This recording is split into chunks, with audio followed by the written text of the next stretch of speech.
I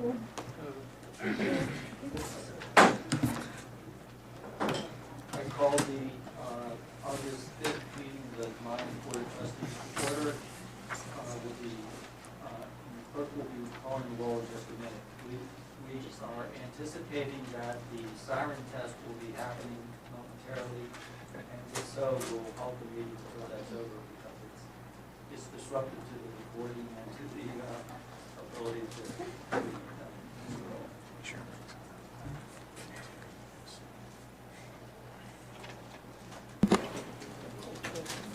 Okay, can everybody hear?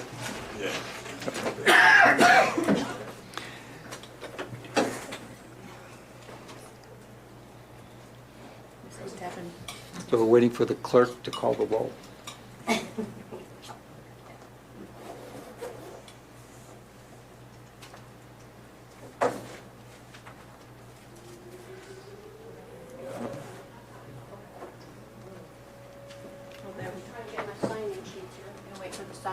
Yeah. You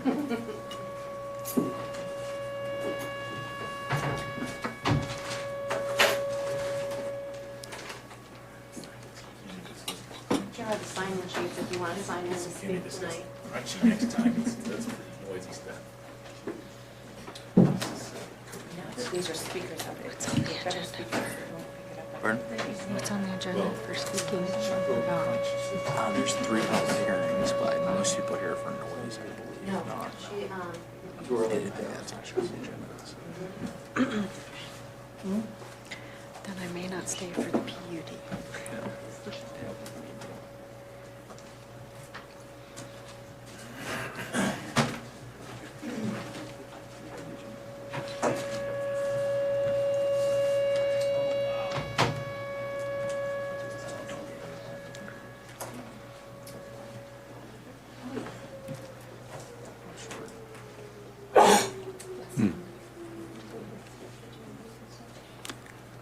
Okay, so if the clerk can call the roll, please. Mayor Pro Tem Drysdale, Present. Mayor Sullivan, Trustee Browning, Present. Trustee Miller. Present. Trustee Carabas, Present. Trustee Farrell, Present. and Trustee Roberts. Present. Okay, please stand for the Pledge of Allegiance. Pledge allegiance to the flag of the United States of America and to the republic for which it stands, one nation, under God, indivisible, with liberty and justice for all.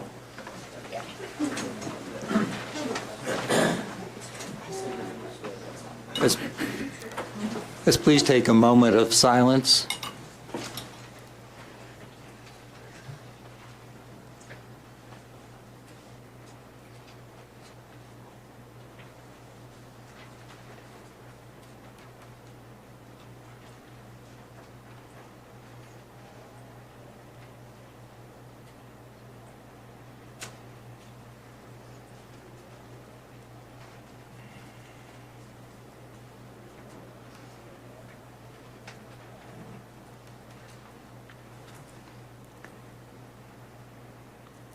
Okay, I would entertain a motion to approve tonight's agenda.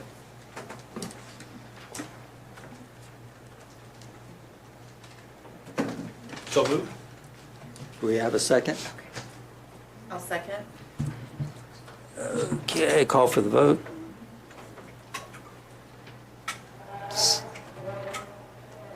Okay, so the agenda is approved. Approved 6 with to nothing. Okay, so Sergeant Chris, can you give the sheriff's report? Absolutely. Good evening, everybody. A few things to report. Rocky Grass is here and gone. Went well from our perspective. Again, I worked close with Craig and Sean over there. They had their new underpass over the footbridge across the St. Rain, and then they used the underpass to gain access across the highway. So that was a big help. We had a lot less people coming up and down, North St. Rain. So the safety aspect of that was good. no other real major complaints. I mean, as I've spoken before, the onset of the festival and the weekend and just the general traffic, it just clogs up the town. There's not a whole lot to do about that. Most of the traffic does come from the folks, going through town because the festival people are already here. But with 5,000 additional pedestrians for the most part, just the crosswalks, it's almost inevitable. We keep a close eye on trying to keep that timing system down where the folks at 5th and Main and at Riverbend Crossing try to hold up the PEDs as long as possible, flush a few cars through. Generally what I saw this year, which I've seen in years past, is just that peak time, and then once you get over that and people get settled into the festival, and then that main group of cars going up out of town, then everything starts to flow really good. So other than that, the festival went pretty much without a hitch. No major calls for service. We'll be doing it again in a couple weeks for the Folk Fest. So same plan, same bat time, same bat channel, right? So we got that. Our bear sightings and bear population, I think, is still kind of steady. We had a bear in a tree today, and he stayed up there for most of the day, just hanging out. I was able to make contact and talk with one of the local parks and open space rangers, and he wanted me to pass along, and I think he'll be getting with Victoria or me to get to the town, but they're trying to get some information out. So on August 19th at Oscar Blues, they are going to be hosting Beers and Bears. So they're going to have a couple of their employees down there. Basically, an information education type thing where people can come and just kind of understand how to, what we're dealing with and why we're dealing with it, and dispel any misconceptions. A lot of people feel that if they call on a bear, that it's automatically a death sentence to the bear, which is not necessarily the case. The young bear that we had today did have a couple tags in his ears, so he's got a couple strikes, but he's not a nuisance at this point. He's not a public safety. He's just in the area doing what bears do, eating the apricot trees and berry trees and whatnot. So, I think it's a kind of a live and let live, and do our best to keep the garbage under control and all the bear safety stuff that we've been posting for a while. We just got to really take heed to that. We talked a little bit, and we're hoping to, he's hoping to try to find some way to connect with the town to see if there's something that collectively we can do to either educate or the bear-proof trash cans or something. Their office is interested in helping. So I'm going to try to get those connections together. That just happened today. So that's that on the bears. We haven't had a lot of calls through the sheriff's office for the bear sightings. So I kind of thought we were over the hump a little bit, and maybe they were migrating back up, but maybe everyone's just getting used to them. So, and they're not causing any problems. Let's see here. National Night Out tomorrow, Bond Park, 6 o'clock. We'll have a helicopter coming in. We'll have JJ and his fire crew. I'll be up there in SWAT gear. We'll have the armored vehicle and kind of more of the same that we've had the years past, but we'll have all the barbecue burgers and dogs and fixings, so come out and have a good time and mingle. We'll be out there till approximately sundown, and then I think we kind of start rolling things up around 8:39, but should be a good time. And that is all I have to report today. All right, thank you. Are there any questions from the board for Deputy?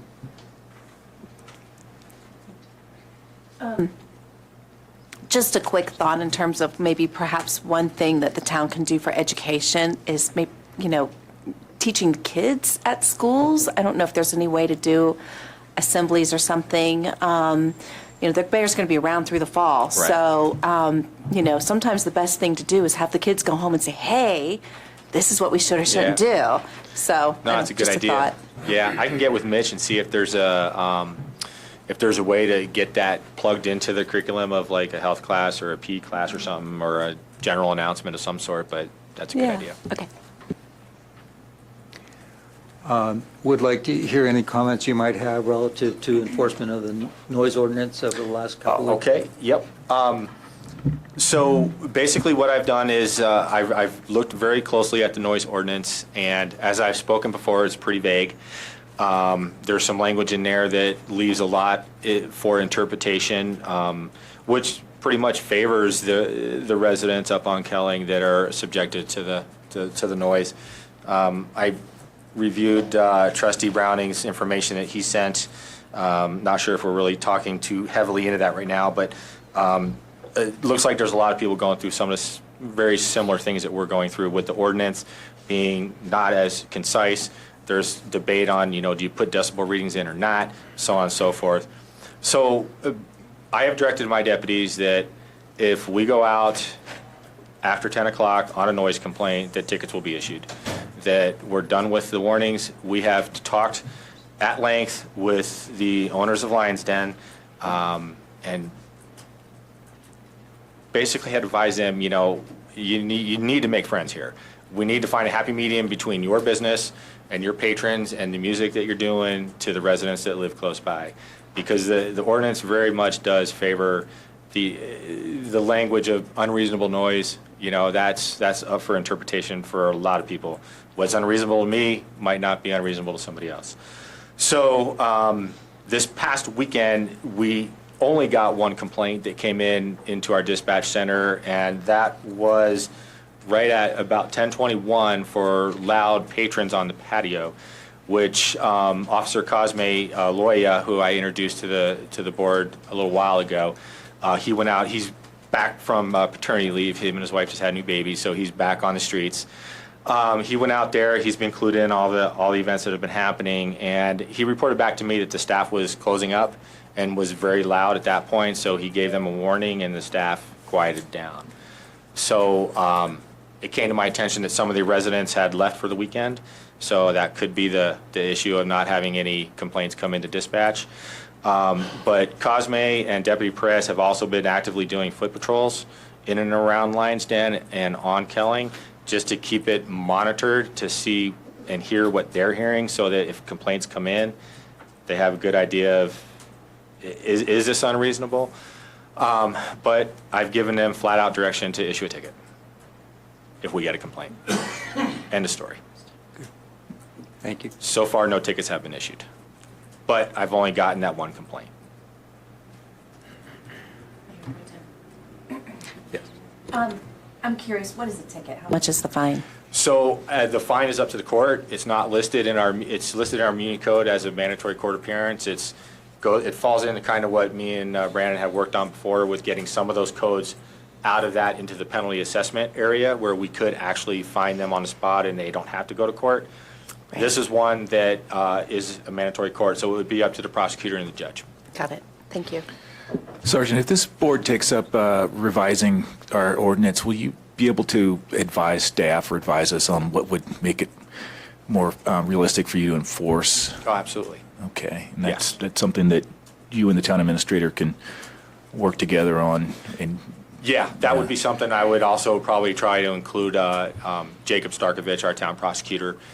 He's good at writing law lingo. I've consulted with him many times, and Brandon, to get that type of lingo correct, so that it's not that it's not enforceable, but it, like I said, it just becomes very subjective. And I've always preached this to the town, that I try to come in here and rule with common sense and reasonableness before I drop the gavel down on anybody. But obviously, it's a complaint and issue that's been going on for a long time. So at some point, that's what has to happen, and I took that step last week and made that direction, along with the trespassing down at the ponds.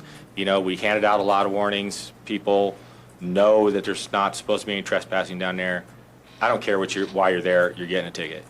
So we're just going to take a little harder line on it and see if we can't curb it.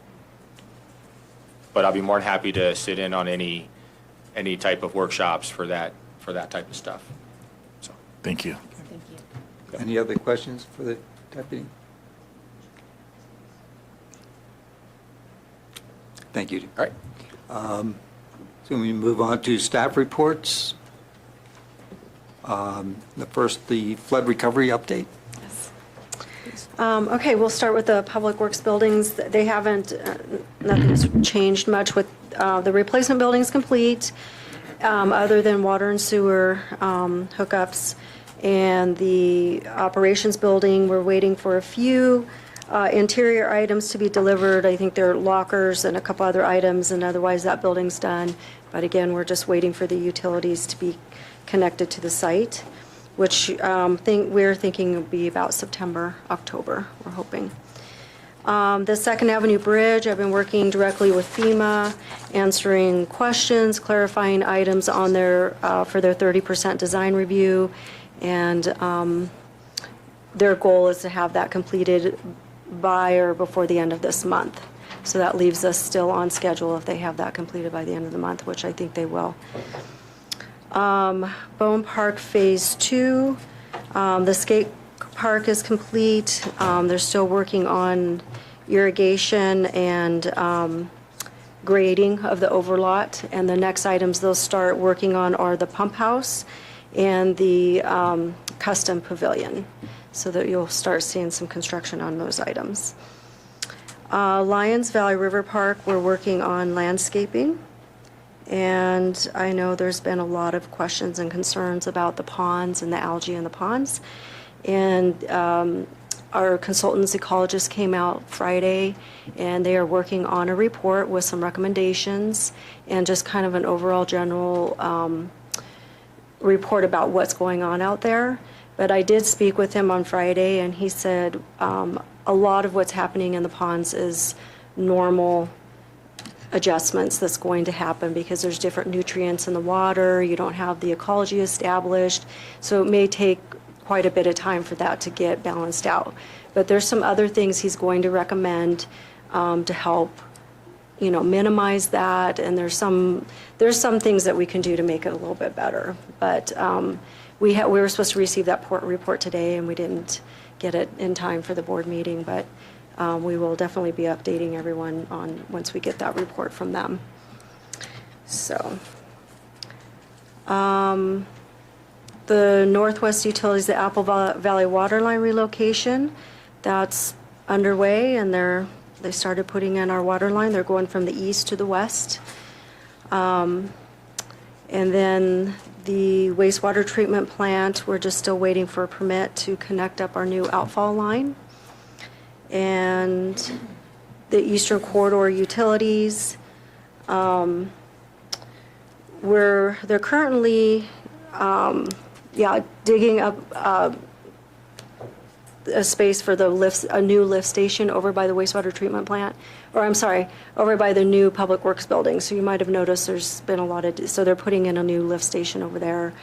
And they're working on getting the parts for the PRV, which will allow us to get a temporary certificate of occupancy for the site, and we'll be able to move our materials into the replacement building.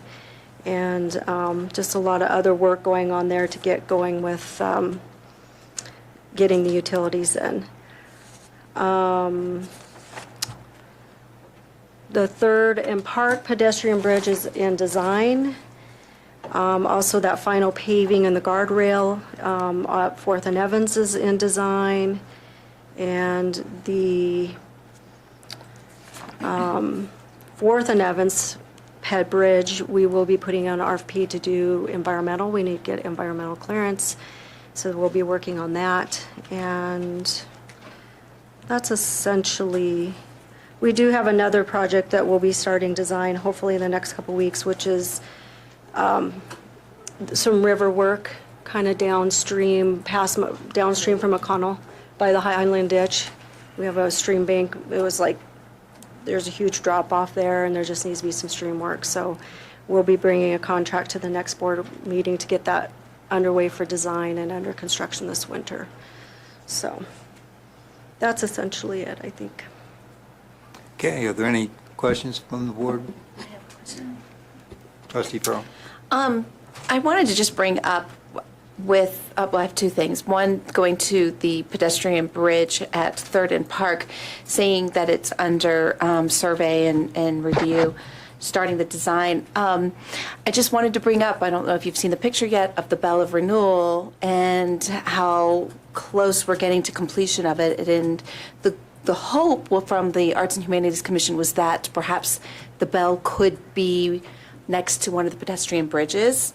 And so I didn't know if I'd like to make sure it's not too late, or if there's still a chance that in the design review, a spot could be perhaps dedicated for that, or does that need to be incorporated, and keeping that in mind. But this piece is... I don't even know what it is. It's big.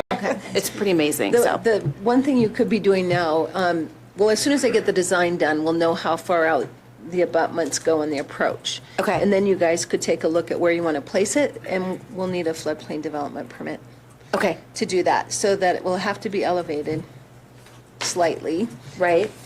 depending on where you place it and the elevation of the floodplain there. So I can work with you on that. Okay, that'd be great.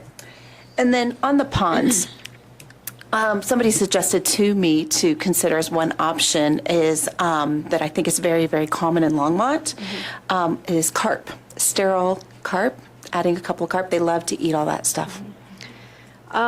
He didn't really mention much about introducing species into that area yet.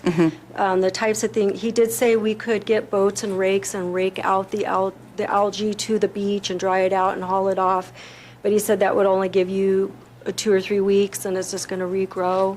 But some of the other suggestions he had was, and we did order some straw wattles to put around the ponds to protect them from seeds and other things going into the pond. So those have been ordered, and so we're going to put those around the pond area to protect them. He said we can make some adjustments to the irrigation lines because they're causing some erosion. But and again, that's just speaking with him for, like 15 minutes or so. But he just said it's a 2 or 3 year process to establish that whole ecology out there. So it might take some time, but.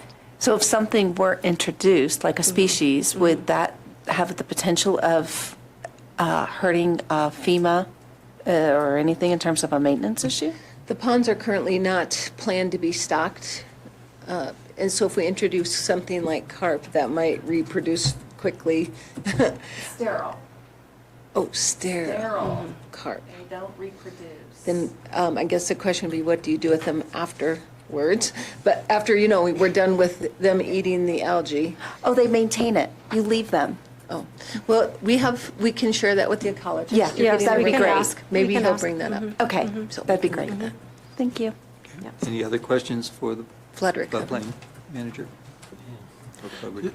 It's kind of a more general question. To the people you're dealing with FEMA on the Second Avenue Bridge, do you think they have an understanding of the area's geography and the importance of that project? It's always kind of struck me as backwards, if you will, that all this river work was done upstream, some bridge improvements were done upstream, and here we are, the bridge closest downtown is the last big project to go. And I hope they have a sense of how important that is to the overall scheme of things. You think that they do? Yes, they do. And actually, this is the third iteration of the 30% design we've submitted to them, and it's because they want to ensure we're going to meet the mitigation requirements that they are seeking with funding this project.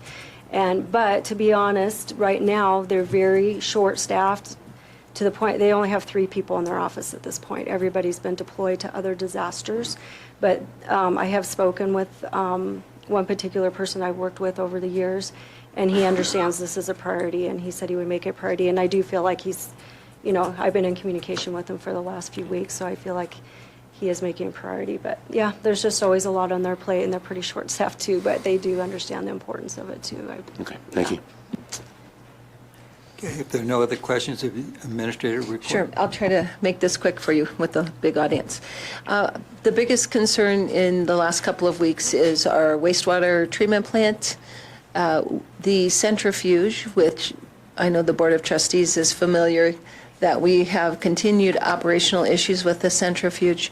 It has been repaired numerous times, and over this past week, decided it's not going to work anymore. So we will be wet hauling the sludge over this next couple of weeks, hopefully no longer than a month, which is very costly. until a new centrifuge can be obtained, I guess is the right word, procured correctly, so that it's still, under everybody's qualifications.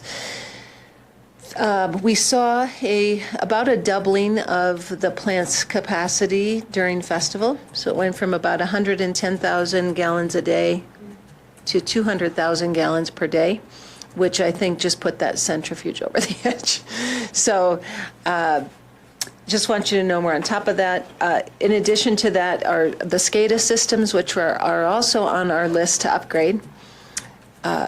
Have been having significant alarms on some of the different lift stations.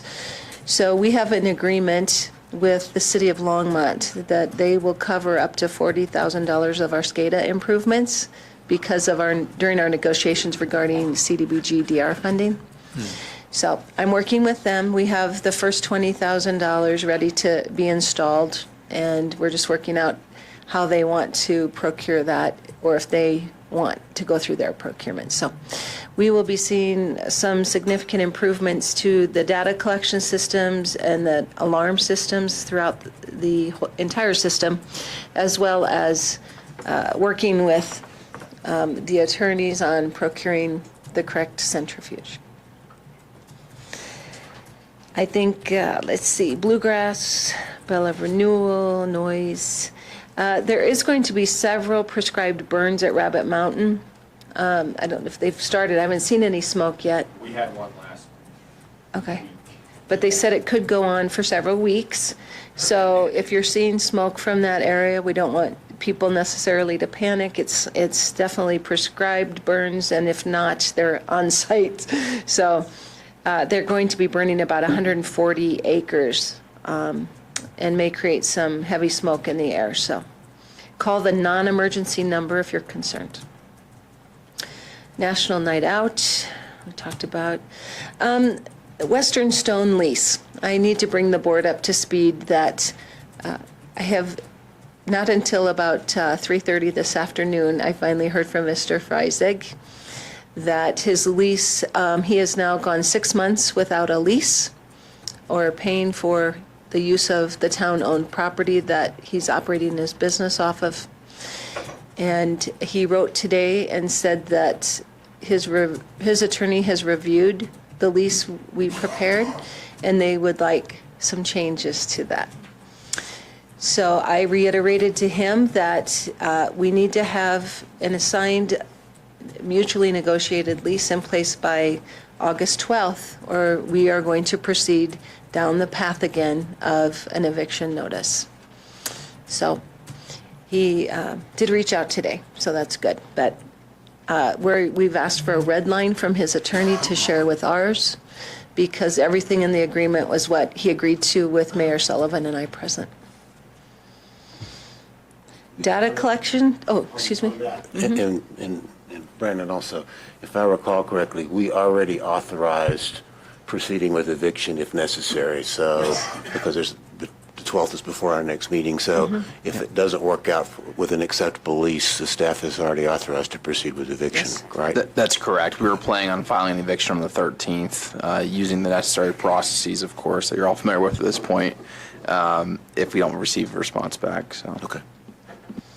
And just to reiterate that I think the town has extended extreme patience in this regard, and definitely would love to be business friendly in every regard, but in this case, I think it's just been so long,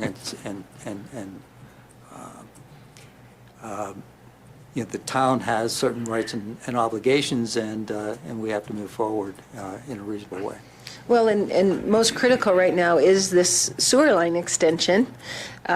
We are spending millions of dollars to extend this sewer line, and we need to get on our own property to bore the sewer line. And with him not talking with us about that or allowing us access to that, creates really an issue for our whole community in regard to that lift station and the sewer line. So the time is that's why we set the 12th, was they are set to start boring and putting that line across that section, but he's just choosing to totally, at this point, ignore our efforts to come to some agreement on that. So he really is forcing us into that position at this point, unless we're willing to hold up a project that is dependent on lots of other grants and funding that they're expecting us to get done here in the next couple of months. And I would add the lease he has before him now is virtually identical to the lease that he had previously. And so, at least from our perspective, it shouldn't be a big ask to approve this lease. Thank you. We do want to let the board know, too, that on August 19th, the community as well, that on August 19th, our workshop, we're planning to have the report from Wells and Associates, who did the traffic analysis, kind of on the Main Street and South portion. If you recall, there were concerns by that neighborhood about the number of cars cutting through and volume and speed. He'll be presenting the results of the traffic study we did that had continuous traffic monitoring during the week and the weekends, and his recommendations on those. So if people are interested, that we have received the report, he's going to present it to the board and the public on the 19th at 5:30. And then lastly, we just want to make sure the board is aware that we are working on another Colorado Tourism Office grant. We've gotten those the last couple of years. It's not a big grant, but it's $10,000 that we use for our statewide marketing efforts and some of our campaigns. So we would like to continue to apply for that. And then lastly, just want folks to know we've had two national level, what's the right word for this? Publicity, I guess, is the good term, regarding Lions recovery, and as a small town especially. Just recently, we were published as part of a research book entitled Leadership and Professional Local Governing Before, During, and After a Crisis. And they highlighted Lyons, Boulder, and Longmont as small, medium communities, large, and how we were each impacted by that. So that will now go out to what's called the International City Managers Association to use as training for other communities on leading during disaster. The other event I attended recently was I went out to FEMA headquarters in Washington, D.C. I'm participating in the Just-in-Time Recovery, which is putting together curriculum for, again, small, medium, and large communities on what to expect the first week, the first month, and then the first year following recovery. And we found all the commonalities between the different disasters represented. There were 8 of us that were local government managers.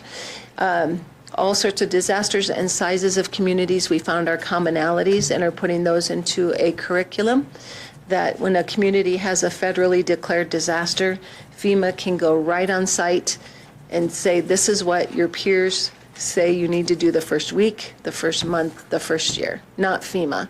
They'll have a mentor and a FEMA staff present that.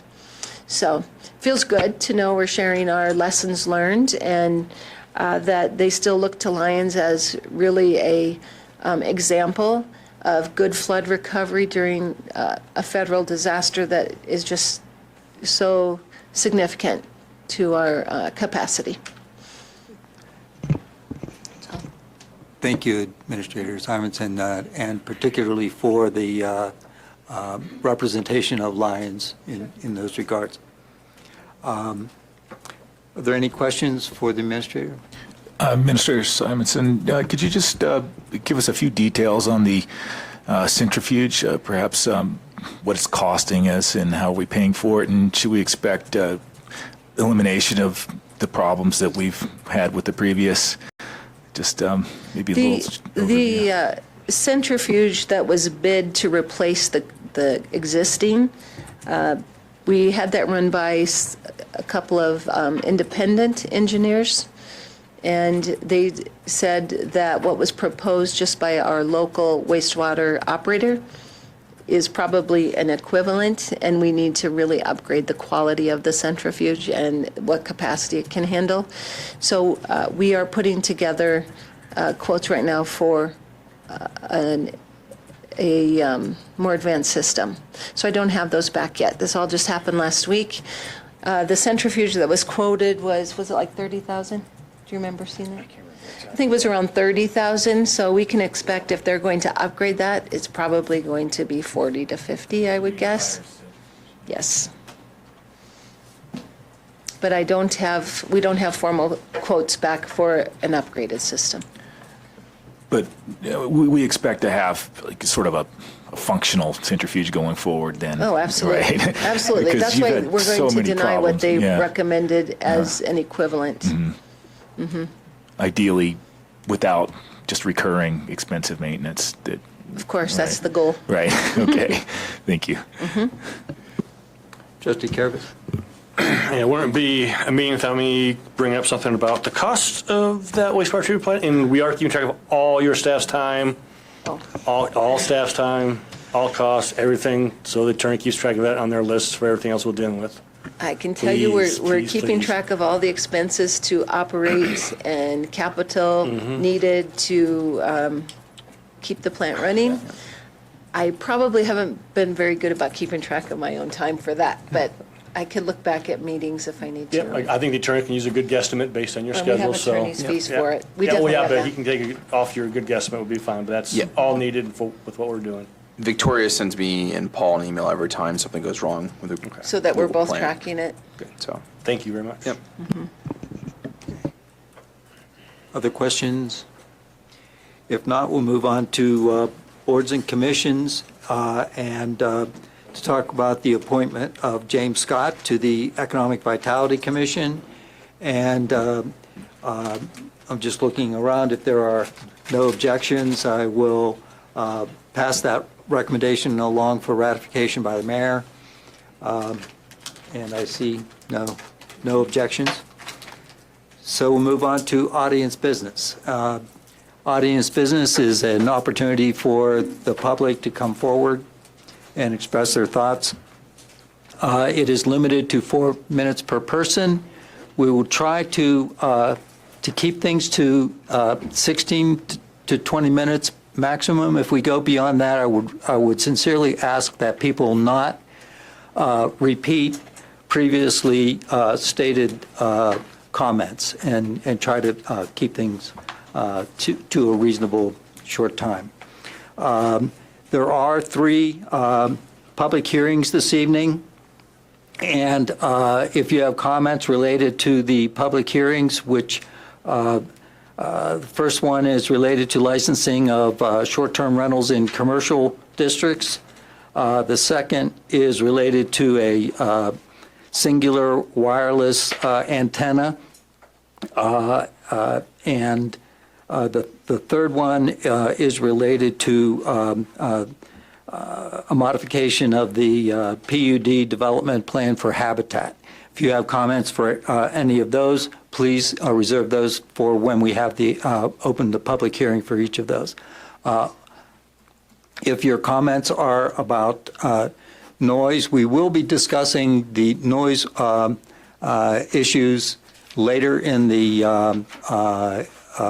meeting. However, that's not a public hearing per se. It's more for the board to discuss that. So those could be items for the audience business. So I'll open audience business, and the clerk will, I think, has a list, and will call people's names to come forward. Randall Yarborough.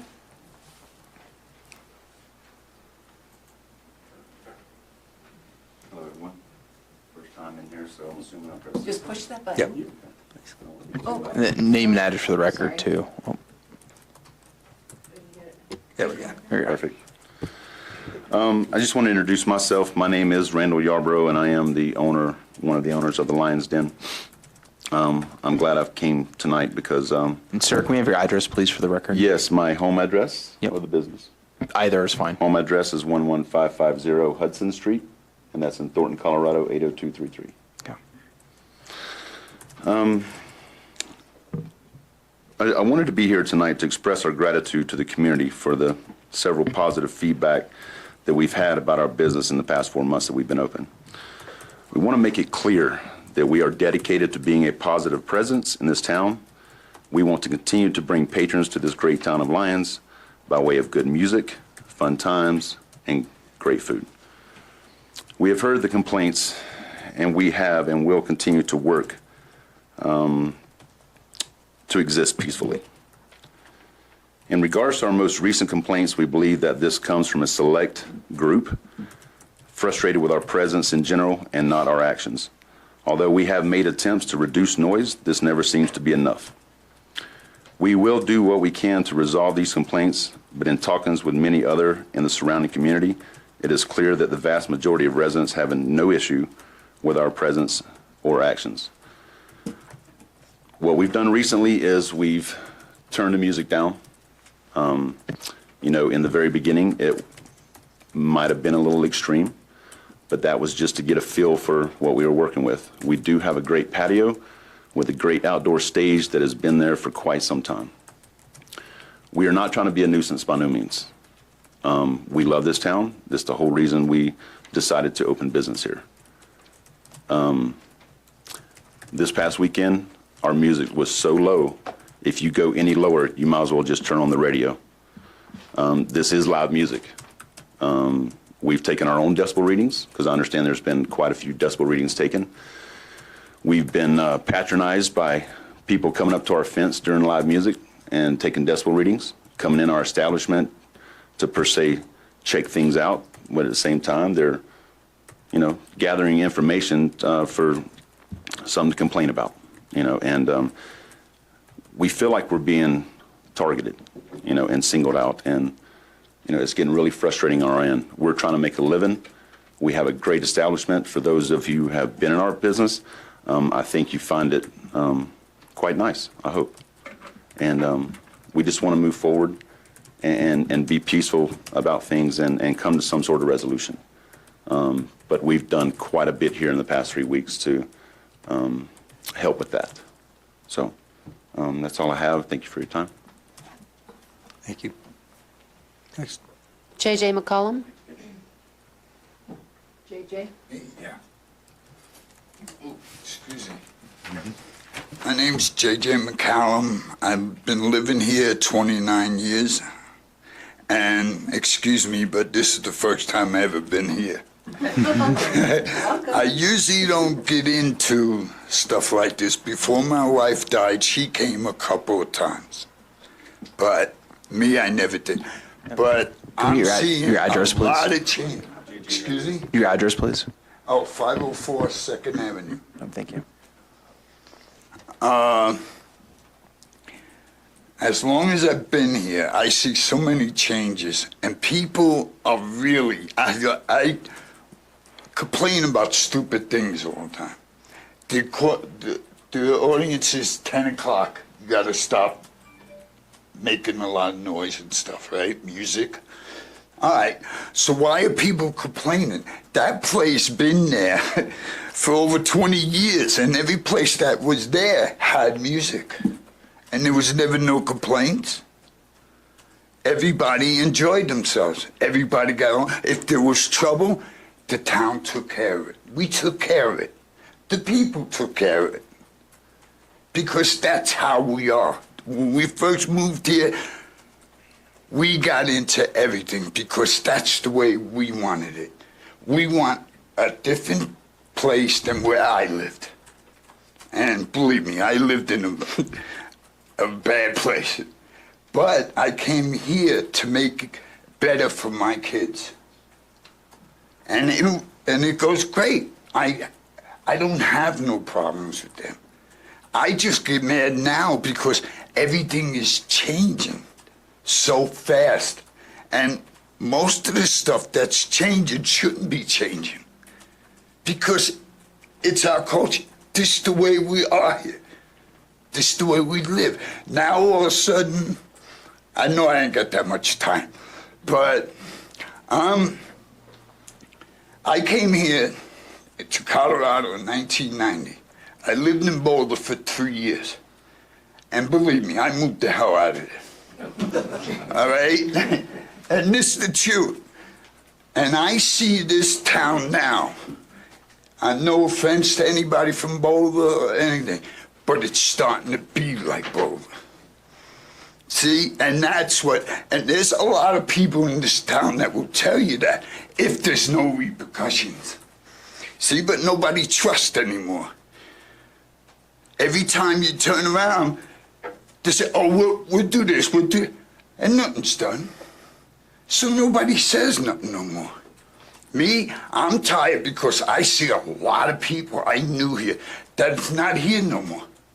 See, I could get into a lot of things, but I'm not. As far as the flood, 6 years. Come on, you know how many people grew up here, had to move because they couldn't afford it no more? And housing, it's a joke. You got rid of all the trailer parks because, oh, they're low class, they don't have money. That's why I say it's turning like Boulder. Your houses are going up. A house that used to be $400,000 is $8 now. What, are you kidding me? But, all right, I just wanted to get into that. I'm sorry. But this is my first time here. And I'm a little nervous, but this is the way I feel. And there's a lot of people in this town that feel that way. And they're afraid to speak up because they think everything's money. Either you have money or your word don't mean nothing. All right, I'm gonna leave you go. I'm sorry. Have a good evening. Thank you.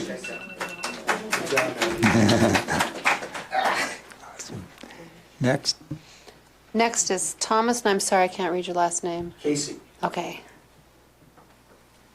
339 Seward. I don't know if you know that. Yeah. Okay. Good evening, and thank you for allowing me a few moments to speak on behalf of Randall, Denise, and the Lions Den. My name is Thomas. I've lived in Lyons since 1 week before the flood. To give you a little background, I used to have a marina on the Colorado River west of Austin and faced some of the same issues that we're talking about now. This marina had a restaurant up on top of the cliff, right on the cove. There came a time we were going to have live music at the restaurant. Ski shores? No, it was called Briarcliff Marina, the first marina in the flow of things. So anyway, we're going to have live music at the restaurant on the weekends. We checked all the rules and regulations and began to have bands on Friday and Saturday. Sure enough, after a short time, we got a couple of complaints from the local residents concerning the volume of the music. My situation was a little different from the Lions Den. Rather than being on a noisy highway, I was sitting on top of a cliff over water. So the band carried, a long way. This made solving the problem a little more challenging. I wasn't going to stop the music because it did become a lucrative part of the total. In the end, I sat down with the mayor and the city council of the little town I was in and reached an equitable agreement. I understand the residents' concern, but as far as I can tell, the establishment has checked things, obeyed the rules, and even gone as far as stopping the music a little early. We're all not happy with change to a certain extent. I think that's human nature. Things change regardless of our feelings, and that won't stop. It's always going to be that way. In my opinion, the Lions Den adds a great deal to the community. As you know, the live music here is limited on a regular basis. It brings revenue to the town, which I think should be welcome based on the amount of businesses that we've lost in the last couple of years. I'd like to suggest a meeting with the parties, bringing compromise rather than anger. No one will get their own way 100%, but if both parties are intelligent in their negotiations, a suitable answer can be reached. Thank you.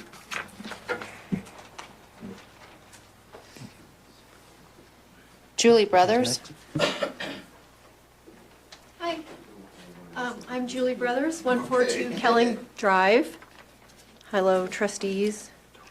All right, sorry I'm a bit short.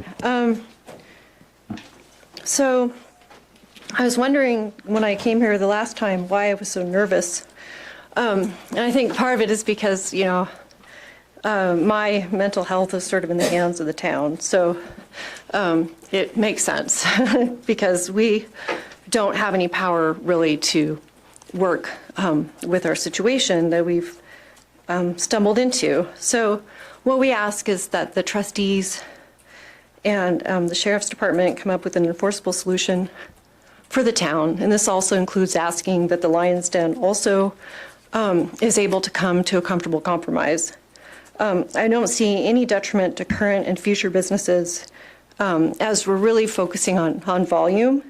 And I don't think that volume has been shown to have a linear relationship with patronage. It really shouldn't be relevant to business success if the volumes are just a little bit more tolerable. What seems to me is that the Lion's Den seems to be loud. And it's puzzling to me why the volumes haven't really changed, because we've watched over the last few weeks and I haven't really seen any change. Part of the reason why Sergeant Chris doesn't have any complaints from the weekend is that a lot of the people who are subject to most of the noise actually check Facebook and leave town when they know that there's a concert coming. So I understand that, updates to the noise ordinance might be a little bit time consuming, but I think a really considerate review so that businesses and residents can coexist is really important.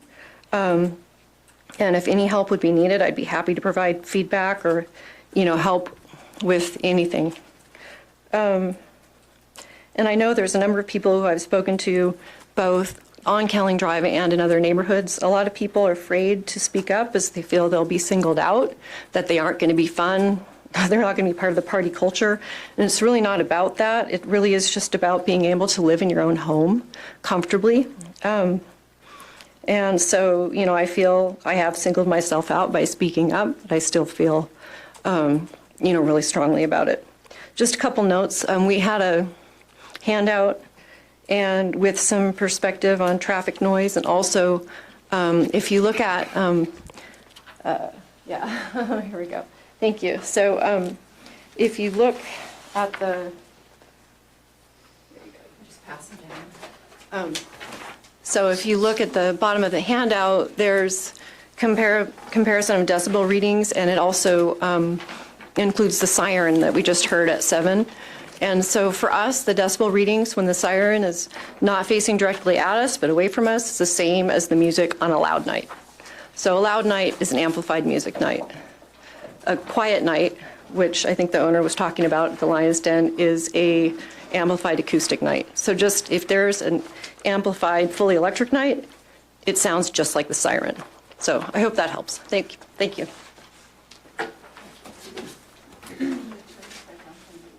Great, Abrams.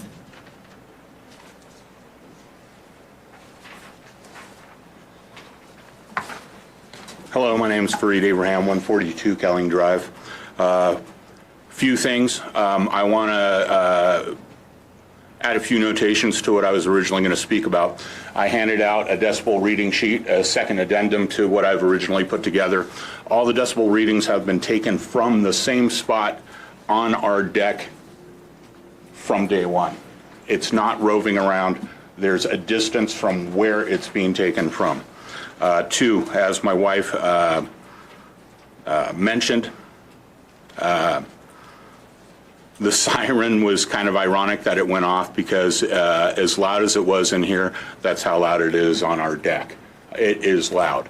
And then let me get into what I was going to say. I wanted to first thank the town administration and the BOT for responding to my emails and continuing the dialogue.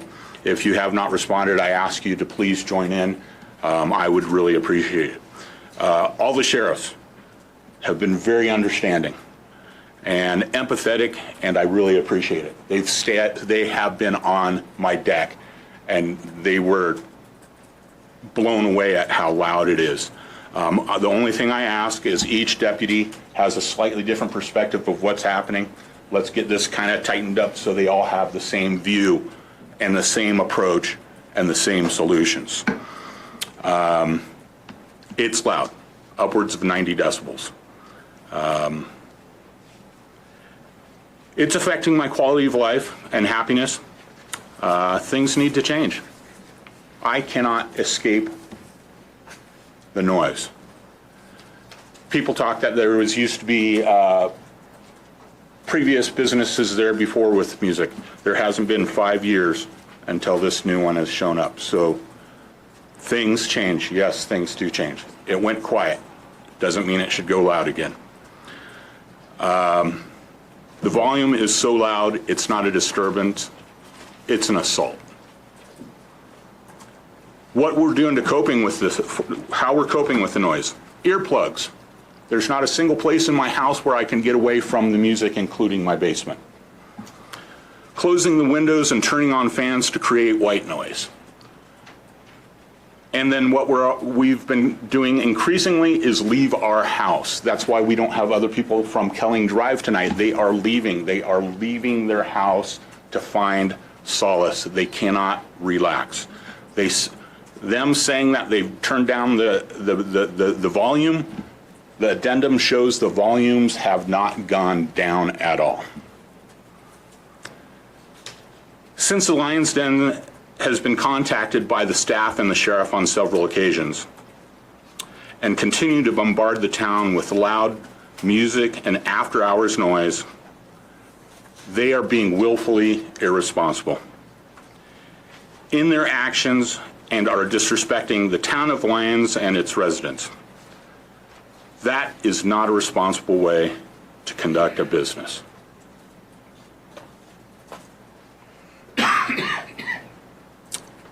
I'd like to thank you that you are working with me and the town. I haven't heard anything from well, I've heard a lot from the Lion's Den. I just haven't heard any communication from the Lion's Den. I'd like to move forward on this, but it's getting to the point where Lions has lost its shine. It's time for us to either fix it or go. Thank you.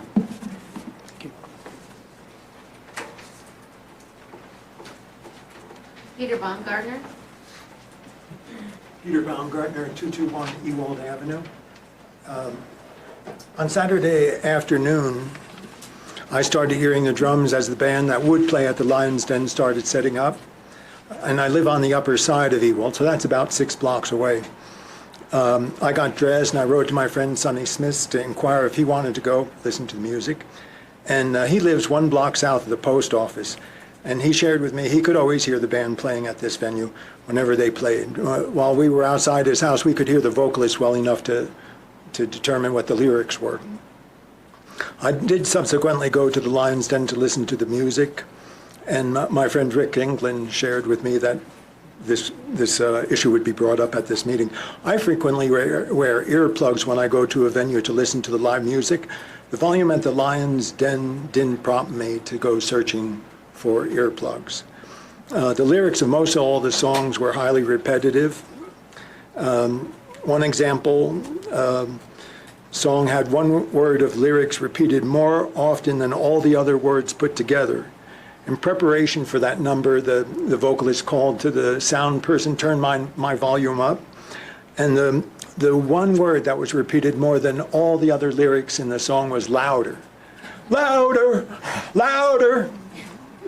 I thought it was kind of insensitive when they knew that was an issue to play some song that had the principal lyric louder. I have a couple recommendations for the town board with respect to this specific venue and the neighborhood and to the broader issue of decibel levels. For this specific matter, I thought that maybe the town could recommend a mediator, someone that they're familiar with, and then see who's really willing to work towards a solution. I recommend there that sound barriers be considered. Rick England pointed out that one of the neighbors actually removed sound barriers, vegetation basically. So that was a matter that maybe the town, the people in the neighborhood could build a fence or something that would limit the sound. It could also be that the venue build some sort of sound barrier. Decibel levels should be monitored. We heard 90. 90 is pretty loud. I'm reminded actually of a time when I was at Rhythm on the Rails, and as the children entered, as Chris Daniels and the Kings were playing, the children were grimacing and like holding their ears not to be damaged. So it can be basically a health issue as well. So it's a health, safety, welfare issue at some level. But if you're going to go towards an ordinance, actually, I would like you to encourage indoor monitoring as well as outdoor monitoring, because it causes hearing loss when the volume is too loud.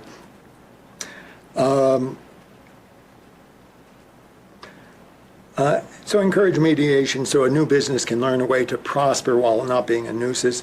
Then if that doesn't produce results, consider it an ordinance that's based on health, safety, and welfare. Then quickly switching to topic 2, carp. Carp won't work. You basically have an animal that eats the rich nutrients that are causing the algae bloom, then it defecates, and the defecation has rich nutrients in. Then it dies and it decays, and it returns all the nutrients that it had once taken out when it created its own biomass. So raking it and removing the nutrients does seem like a way. It will only last a couple weeks, 3 or 4 weeks was quoted. Then you do it again, and you're basically removing the nutrients that cause the algae blooms there. Thank you all. That's all of them. And So are there any other individuals? And if you've not signed up but would like to come forward to speak briefly, now would be the time. So, and I apologize, we'll have to reduce the time to 3 minutes now because we've just got, we've gone over our 16 minutes. Hi, my name is Betty Taylor. I live at 411 Reese Street in Lyons, Colorado 80540. I don't drink. I don't really go to bars. And when the Lions Den came to town, I met the owners a couple weeks before they opened. I see nothing but happiness, fun, dancing, children, just loving the games outside. They love the food. There's also a very pet-friendly restaurant. I've never seen anybody out of control. I've never seen anybody drunk. I don't judge people, but I've never seen it. It's a nice place to go when you're outside and you can have a good time. I live, I guess you would say, 4 blocks from Planet Bluegrass, but if I could walk over that brick wall, it's 2 blocks. And I hear Rocky Grass and Folk Fest every summer, but I've never complained. I went Sunday with my son, and it was over at 10:05. Lions Den, I've never heard music played after 9 o'clock. And when the sheriffs or the officers, whatever they are, no disrespect, policemen, come in, they ask us them to turn it down. They do. Sometimes they turn it off. A lot of people have signed a petition that we started going a few weeks back. Mr. Randall Yarbrough has a copy of those, just to state how lovely this place really is. The sound barrier, I don't know any of that politics stuff, I don't know. But I know that it's rock and roll, and when there's not a fiddle on the stage or a banjo, people frown on that. They don't like rock and roll.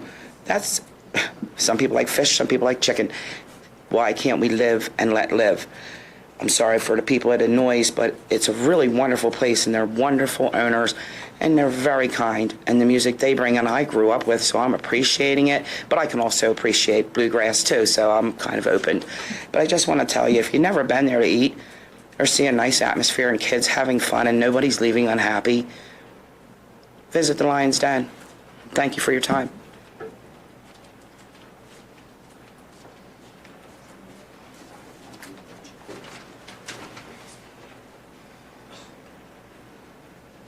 My name is Jonathan Lindenberger, live at 421 Stickney, Lyons, Colorado. I just want to speak on the behalf of Lions Den. You know, I've lived here in Lyons, even pre-flood. Outside, we were washed away. We had 13 minutes to leave. You know, it's nice to have a place now in the city here of Lyons to go to where you feel safe. I'm not going to mention other names here, but, you know, I have stopped going to other places here because of the boomers. You got the drugs, you know, you got the problems out there. I go there, and me and my wife, we've gone to the Lions Den probably a good 8 to 10 times. We've been there for multiple venues. They even had a cool costume party to bring the neighborhood in, you know, just to take part in the community. They do what they can do, and every time we've been there, even this, for instance, we were there Saturday. The music was done by 9. You got the people are leaving. Everyone was happy. I just don't get the, I go there and my wife go there to have a good time, to get away. We don't want to go there to always have to, unfortunately, have to see you guys walking in when, there's other things that we have a lot of problems in this world, and we're talking about some noise. I'm sorry about that, but this place is one of the quietest places. You go into the other establishments here on a Saturday night, you want to talk about earplugs, those places are loud. You hear they're blaring music down the streets. You hear, their people are stumbling drunk. This place, they regulate things, they keep... Like the last lady said, go in there on a night and go see what you guys see. It's a beautiful place. They've done a lot of things since they've opened up. And I'm just saying, as a patron, as a customer there, it gets old to have the same complaint, that noise when you're there and you're sitting and it's not noisy. Main point is, the place is doing a real good job. Every time you guys have unfortunately had to come in, they turn it down, or there's no music at all. One night they even had an iPhone playing the music just to make the people happy. They're doing what they can do to make the thing run right. And all I'm saying as a person in this community, I'm nervous. I don't know. I'm gonna straight up say, but I don't get the noise thing. Planet Bluegrass is going and it's loud, but you guys allow that to happen. These people keep it regulated, and they keep it to where it's a safe and fun environment, and it's not becoming as fun when you got to have, unfortunately, the sheriffs in there all the time for noise complaint. We go there to have a good time, and it is a bar. It is a place you go. There's going to be music. People go there to have a fun time, and and they're keeping the levels right. That's all I'm going to say, and I just wish you go check the place out. You guys have a good evening, and thank you for my time there. Thank you. Okay, so at this point, I'll close the audience business, and we'll move into ordinances and public hearings. The first public hearing is for ordinance 1063, an ordinance of the Town of Lyons, Colorado, amending Chapter 6 of Article 7 and Chapter 16, Article 2 of the Lyons Municipal Code, related to licensing of short-term rentals in commercial districts. So is there a staff report? Yes. Thank you. So the amendment to the STR ordinance was suggested by both citizens and the BOT in a workshop. We examined kind of some direction from that workshop and wanted to look at allowing commercial development in the, STRs in the commercial downtown zone district. We wanted to balance that with the general nature of a commercial downtown zone district. And so we looked at a way to permit STRs, STRs while maintaining such kind of a business presence in the front that was either service or retail or commercial. So the ordinance that you have before you, it attempts to allow for that commercial, that STR in a commercial downtown zoned property. It allows for one booking party. That's a safety issue, and because we allow hotels and motels in these areas, this mimics more like a short-term rental with the requirement that you have a business on site. So it provides some opportunity for allowing STR without getting more towards a hotel motel. So there are a few, since we've started looking at this, Others have come in and they want to change an entire building to an STR in the commercial downtown with some frontage on High Street. That is not allowed in the current STR ordinance, where the whole building itself becomes a short-term rental or lodging. But they can do some things to meet the hotel motel definition if they would like to. So what you have before you essentially allows STRs in a commercial downtown zone district property with an on-site business that should front the main corridor. Okay, so right now I'll open the board to ask questions, and this would just be questions for clarification. Then we'll open the public hearing and proceed from there. So are there any questions from the board? Paul, I think you already hit on this, but I had seen things recently about a location that wanted to do just short-term rentals, and I was wondering, is that better classifiable as a hotel? And what's the difference between a short-term rental and a hotel in terms of what permitting and regulatory requirements they have to do? If it's just a one, basically not necessarily a one room, but a one party hotel.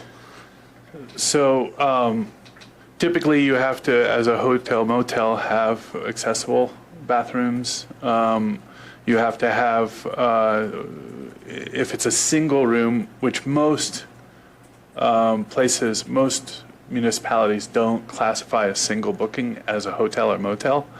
They classify it over 6 units or something. Yeah. Our definition does not have that classification in it. So there's some muddling there. But generally they also have an on-site operator. Not all the time, but certain times a day. There's a lobby there, and oftentimes they provide some food.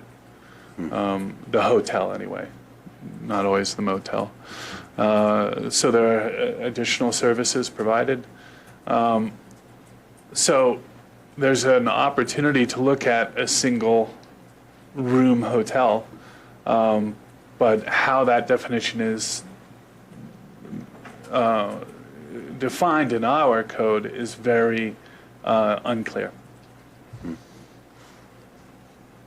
Has the Planning Commission looked at that? Because I don't know, it seems like there are a number of vacant storefronts, and I could see some of them being used for that purpose. Maybe there are better purposes for them, but, you know, I just wonder, has the Planning Commission looked at that?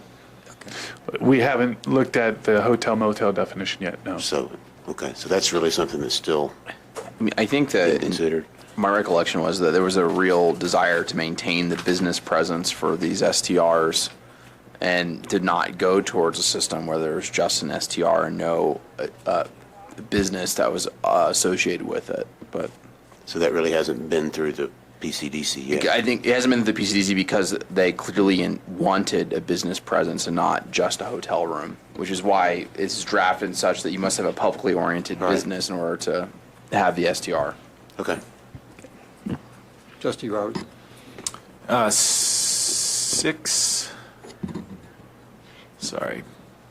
2740B regarding ADUs subordinate to a business. ADUs are prohibited. Could you just explain that more clearly, what that means? And there's cases where there's multiple ADUs on a commercial property also. Sorry. I guess, first of all, what's subordinate mean? Perhaps Attorney. Yeah, it means an accessory use to the primary use of the business. So you can't have an you can have the primary use be the short-term rental as an ADU short-term rental. It has to be, you have to have the public-facing business was the primary use of the property. And it just sounds like it reads that it can't, an ADU can't be a short-term rental. It must be something else unless it's subordinate. So it seems like there's a third category. So you have to realize too that this applies not just to commercial properties, but to all properties. So generally, an ADU could not be used for an STR. Okay. So if I have an ADU on a residential property, it's not eligible for an STR.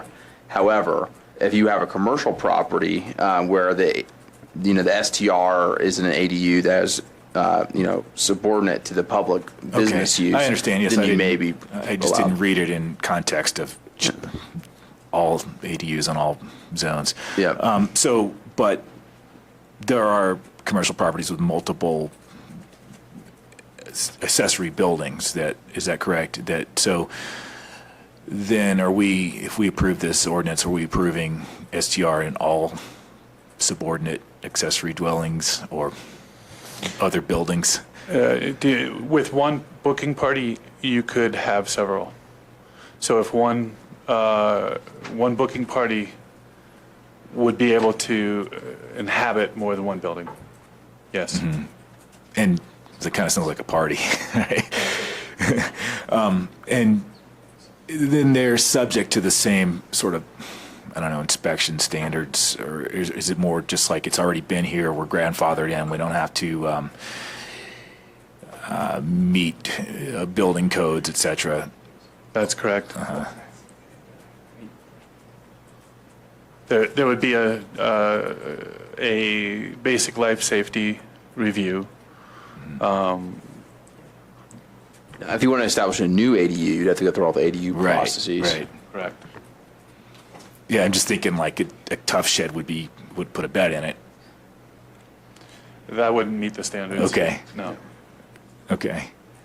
And you couldn't establish that tough shed new. Of course, but if it was already, I mean, an extreme example, but surely people do live and sleep. They've tried it. Yes. You couldn't have a bed next to a hot water tank either. There'd be some basic life safety requirements. But as far as plumbing, though, is it required? There's a washroom and. I think that's part of the short term. Okay, so is this just the same limitations as for a residential zone? Yeah, I mean, the only thing we're doing is adding in the ability to have these STRs in commercial districts. The standards will all be the same for residential and commercial STRs. I guess the clarification is it's the same requirements for an ADU that's in a residential zone that can't be an STR, but it is instead an ADU that permits an STR because it's in a commercial zone. Is that correct? That's correct. Okay, thank you. Okay, are there any other questions? If not, I'll open the public hearing related to this ordinance. Is there anyone who would like to speak to this ordinance? Mr. Baumgartner. Just hearing you all and thinking there that my interpretation based upon the sharing of information is that we basically want to have a store on the front of the building and then allow for short-term rentals in the rest of the building and absorb some of the vacancies.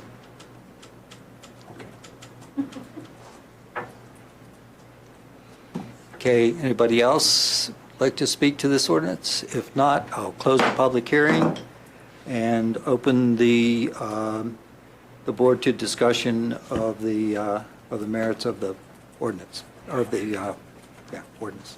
Thank you. Can there be a motion so we can? Yeah, first, somebody could put forth a motion, please. Whoops, sorry. Trustee Moon. This computer's huge. I'll make a motion to approve ordinance 1063. Amending Chapter 6, Article 7, Chapter 16 of the Lyons Municipal Code of the licensing of short-term rentals in commercial districts. Is there a second? I'll second that. Thank you. Okay, ordinance, there has been a motion and seconded. Is there any discussion? Trustee Roberts. I obviously feel conflicted over STRs in general, and I guess I feel positive that if this passes, that there'll be some relief in our residential zones. Perhaps supply and demand will draw clients to the commercial zone where that activity belongs. But I feel conflicted over competing with existing motel on the same block on Main Street, and particularly getting involved in sort of altering the market in this time of uncertainty for the Aspen Leaf. She's closed. And, well, the future, of that property. Short-term rentals enjoy some benefits of reduced standards of regulation and accessibility, safety, etc. And surely will compete with possible new hotel development that we may have and need, I think. So I don't know what the scope is of our ability to amend this going forward, because this is I'm new to this board. I would also like to consider revisiting the lodging fee that we have. I wonder if our $2 a night even pays for the administration costs, other than, of course, at the campground or during Rocky Grass. But we all know, we've stayed in a hotel anywhere in the world, you pay $10 or 10%, or maybe 25% if you're in San Francisco, and $2 just sort of seems like well, anyway, I think that's all my comments. Trustee Miller? I agree with Trustee Roberts on the lodging tax for sure, or lodging fee. I think that in this particular case, the commercial district STRs would be okay, just knowing the ones that are in existence, or wanting to be in existence, with the exception of the one that's trying to open simply because there's nobody on site there, and there's no business. They would not be permitted under this ordinance because Okay, you'd have to yeah. require an Okay. on-site business representative. Got it. I mean, there's no doubt that we need lodging in this town on any level. And as long as they don't have a cooking facility, which is basically what defines is the defining factor correct between the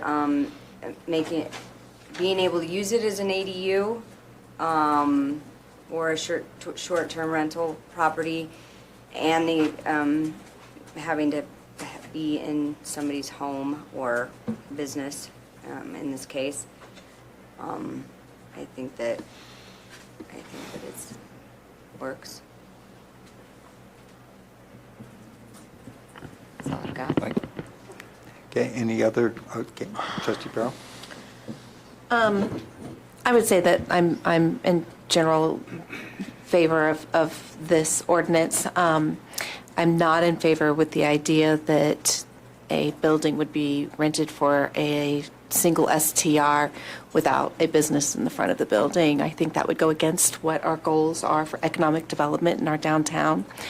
And, for a purpose like that, then it would be great if we could have a hotel or something along those lines. So I'm currently in favor of this as it is written. Any other comments? Trustee Brown? My general comment is that we discussed this in a workshop, and it came from the PCDC, and they reviewed it as well, and they recommended it, and I think the revisions to the ordinance reflect what we talked about, accurately reflect what we talked about in the workshop, so I'm in favor of it.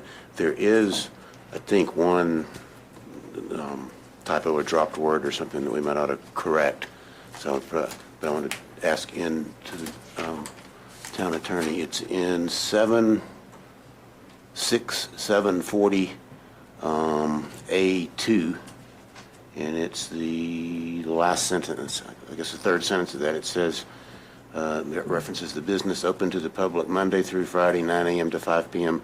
It says 4 of 9 months. That probably meant for a minimum of 5 months. For 9 months. A minimum of 9 months, excuse me, for a minimum of 9 months. Is that what was intended? Yes. Or at least 9 months? Or Yes. That's the intention, yes. is that? So that would come under the heading of minor adjustments that. Okay. If we don't need to amend it that time, I just think a word or two got dropped there, so just call that to your attention to add that back in. Okay, Trustee Caravas. I just have a question for the attorney. And as Trustee Bryan indicated, we worked this out and thought this was the best path forward. So I'll, of course, vote for it. I do have the concerns that others have indicated about the what do we call it, pillow tax or fee, not tax, that's right. Being low, and then of course, the drop of standards. For many decades, Congress of the United States put together the ADA for specific reasons. We have fire codes for specific reasons because tragedies occurred, forcing those into place, and the tragedies are pretty bad. So that's a concern I have, going forward. And attached to that would be the question of the attorney: is we pass this, we move forward, it becomes a problem for the town 3, 5, 10 years from now. Once we've established something like this, and there's 3, 4, 5, 7 of these in town, if a future board, because there's a problem, wants to remove it or rescind it, that's really tough for a municipality, is it not? It's tough when you have a property right. So if someone has a property right for their house or for a business, and you want to modify that business in some way, we can't take that away without allowing, being some major change in use or owing compensation to them. This is permitting a use of a particular property, and so you can change the licensing requirements over time potentially more easily than, say, altering the zoning classification or other types of uses. Okay. So it would be less of a hindrance for a future board. Less of a hindrance. Yeah. I mean, there will still, of course, be education and probably a time, but it's just as, standards on businesses in terms of their safety licensing go up over time. It's similar in nature on this. Okay, thank you. Yep. Okay, is there any other discussion, or are we prepared to vote on the motion? Then I'll call for, I'm sorry. If I may, I'd like to move that we make an amendment raising the lodging tax, or the lodging fee. Is that possible, Attorney? No, I think that's beyond the scope of the posted discussion. I see. Yeah, We said about that. and I think actually there are a couple of reasons why we may want to have a workshop. We may want to refer a couple of questions to the PCDC and then subsequently have a workshop for the board relative to questions related to STRs overall, including, as you're bringing up now, the potential for adjustment of the fee associated. And secondly, if there are other circumstances in town where there are STRs that don't seem to fit the intent. Mm-hmm. So I think for those, but we'll set those aside at this point so that we can move forward with the posted. Well, perhaps we could just clarify, because the ordinance related to the fines and jailing of, we just voted on a month ago. We made an amendment to raise the fine, to lower the maximum fine. So, just curious. Then, what's the? It was in the same section of the code that we were amending, and the fee is an entirely separate provision in the code. It just seems that one step too far removed. We were adjusting the time limits and the fees already in the previous ordinance. So there's a hard standard about that. It's all whether people have a reasonable person would be on notice that it would change. That the thing you wish to change would change. And there was nothing ever discussed in either the PCDC or in the notice we put out on what was being changed about the lodging fee. Okay. And so I think, it's the board's prerogative how it likes to how it would like to operate, but the safest cause of action would be to have it be a separate matter that's duly noticed before the public before changing. Especially fees tend to, have people be affected in a very personal way and typically challenge a lot of times. And so it's one of the riskier things to mess around with.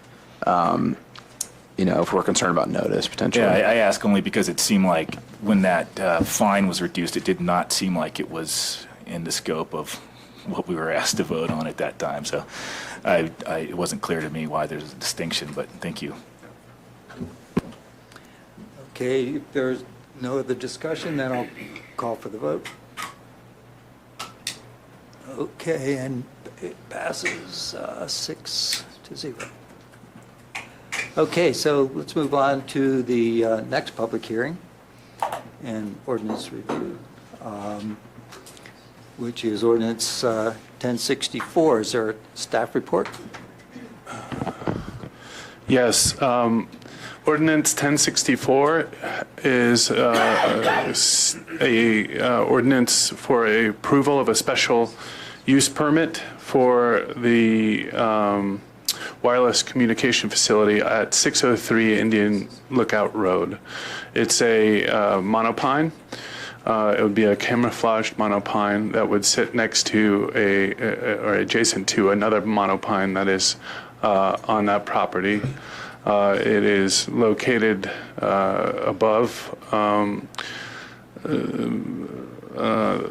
the park across the street, and you can't quite, from most angles in town, tell that that's a monopine up there.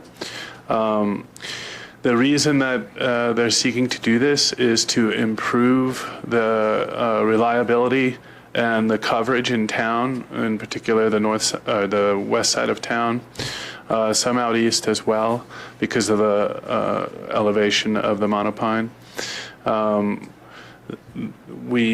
I think there was a map in the package that showed the increase in coverage. The area in Apple Valley and the area in the St. Vrain Valley, they both improved coverage, and then downtown looked like it would as well. So the applicant did achieve all of the review criteria for the use by special review. They showed their that they could not very easily co-locate. Otherwise, they would violate the Ridgeline ordinance. So after a thorough review of the application and processing, we went through a few revisions with the applicant. We are recommending approval. And the applicant is here to present, is that right? That's correct. Yeah. The applicant is here to present. We did send this to our engineer for review, and they did come up with a number of conditions they would like adopted as part of this approval. And they are in the cover letter. Reach out to citizens for comment. Yes, we reached out to citizens for comment. We didn't receive any comments back. No. Yeah, that was my question that I had, just so everybody hears that. As I understand it, the residents in the area were notified. They were all notified. But there was no feedback. That's correct. At least as a result of that notification. Okay. It was, it was both advertised in the paper, this review process, and it was, the residents within 300 feet were all notified, or the property owners, I'm sorry. So are there any clarifying questions for the town planner? If not, I'll open the public hearing for ordinance number 1064. I think we need an applicant presentation first and then public comment. So this is a land use approval process, if they want. Yeah, we're not required to. I think Okay. Okay. we can bring it up when you. So. Well, I think if the board has questions for the applicant, they should ask them now on the record. Why don't you guys come up? Yeah, if there are questions. If there are questions. Are there any questions from the board You can sit. for the applicant? Trustee Bryan?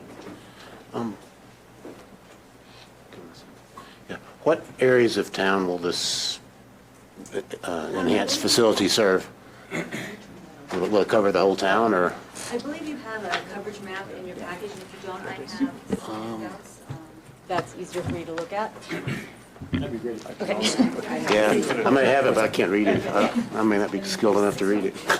So, And can we get your name and address too for the record? I'm sorry, I should have asked that earlier. Hi, my name's Susan Lombardi, and this is Joe Oliver, and we both work with Nexius Solutions, and we are the consultants for AT&T Mobility. Our address is 7025 South Fulton Street, Centennial, Colorado. Thank you. I know. The first page is the aerial map, but if you look at the next one and you just kind of do it this way, you can kind of see you can line it up and kind of see the improvement in coverage. The top one shows the lack of coverage that we have in this area, and then if you look down at the bottom one, the red area, it expands, and that's with the monopine at 603 Indian Lookout Road. So AT&T is trying to cover all the coverage gaps. They're just trying to fill in the gaps so this area in Boulder County is improved, has better network coverage. So we could expect to see fewer cars pulled over on. The sheriff will like that. Based on what I'm seeing, so.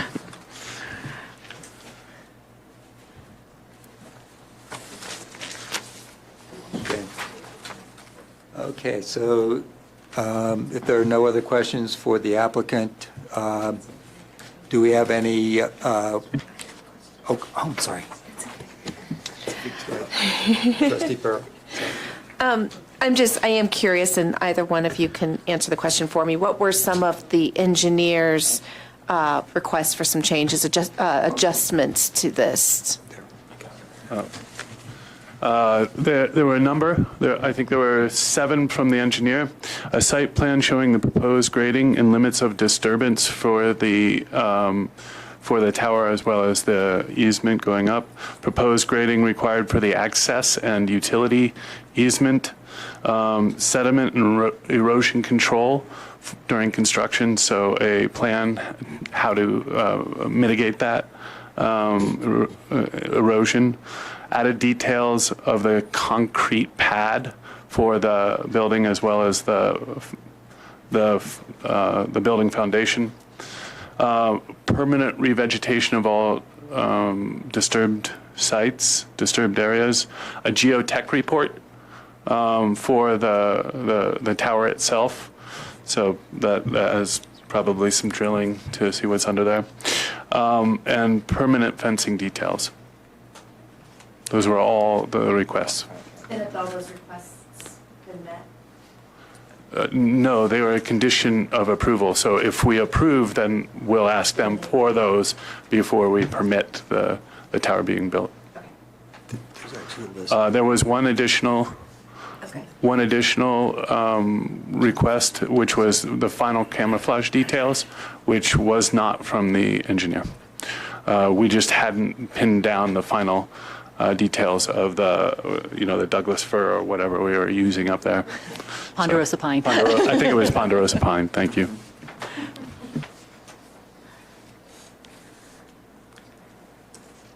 Okay, and so does anybody want to speak to this ordinance?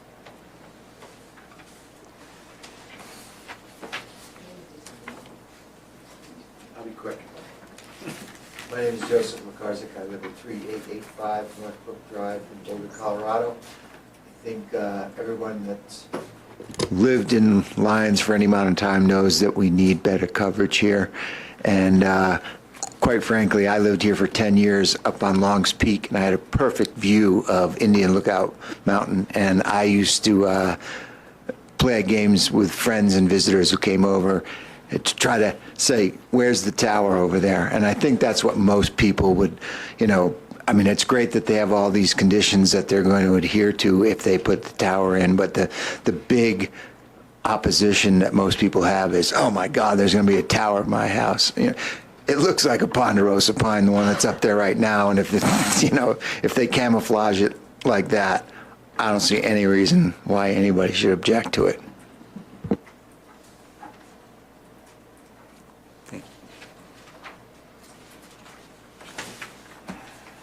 Okay, so we've had, I'll close the public hearing and ask if there's any discussion among the board. Motion, please. A motion first, I'm sorry.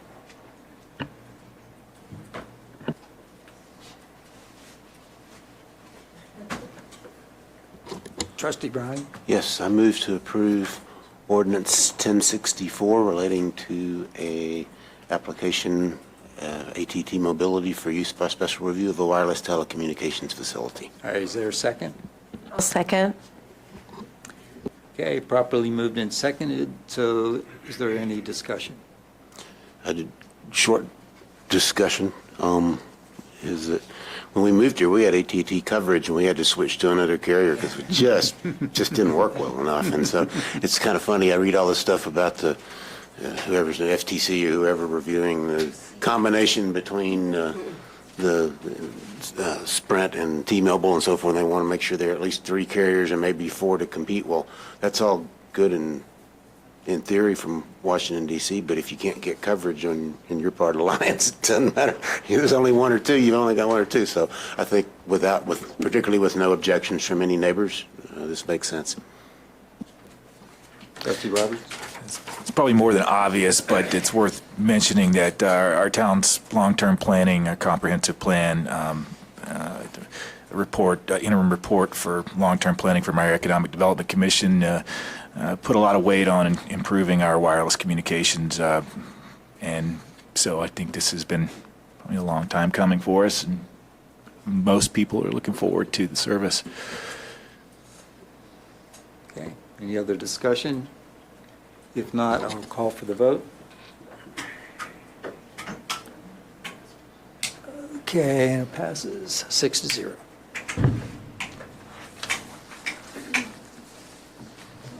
Okay, so we'll move on. Yes, thank you very much for coming. Apologize for the long wait through our chatting.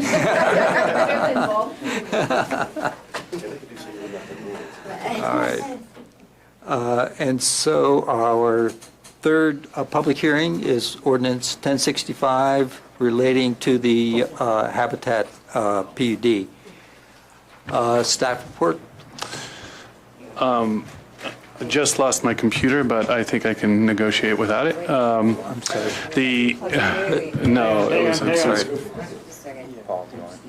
I need to recuse myself from this conversation. Oh, Considering Can you state the reason why, please? that I am an owner of one of the homes. in the Thank you. PUD. Can you leave the room? Yes. Yes, I can. Thank you so much. Pleasure.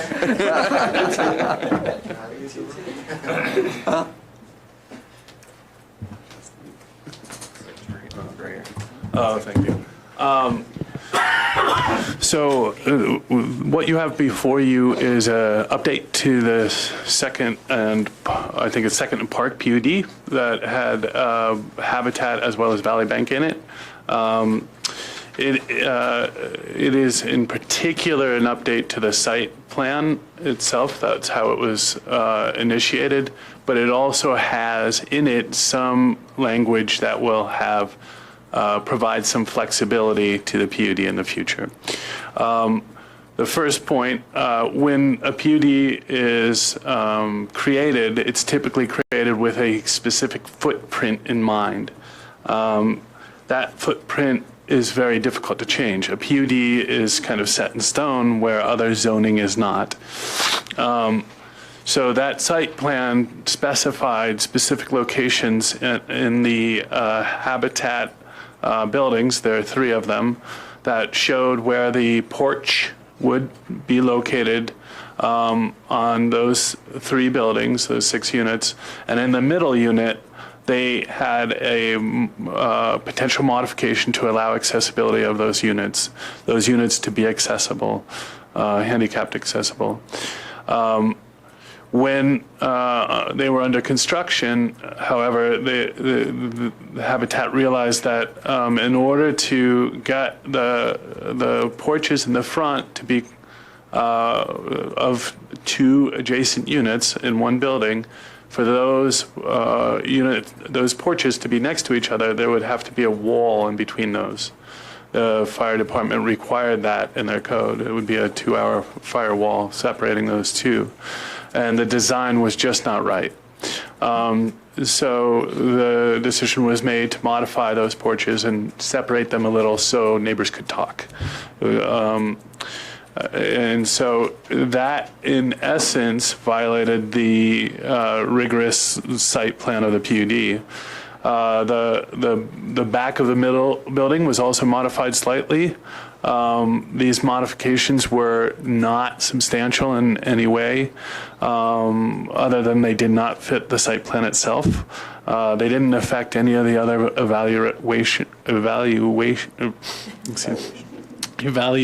criteria for the PUD.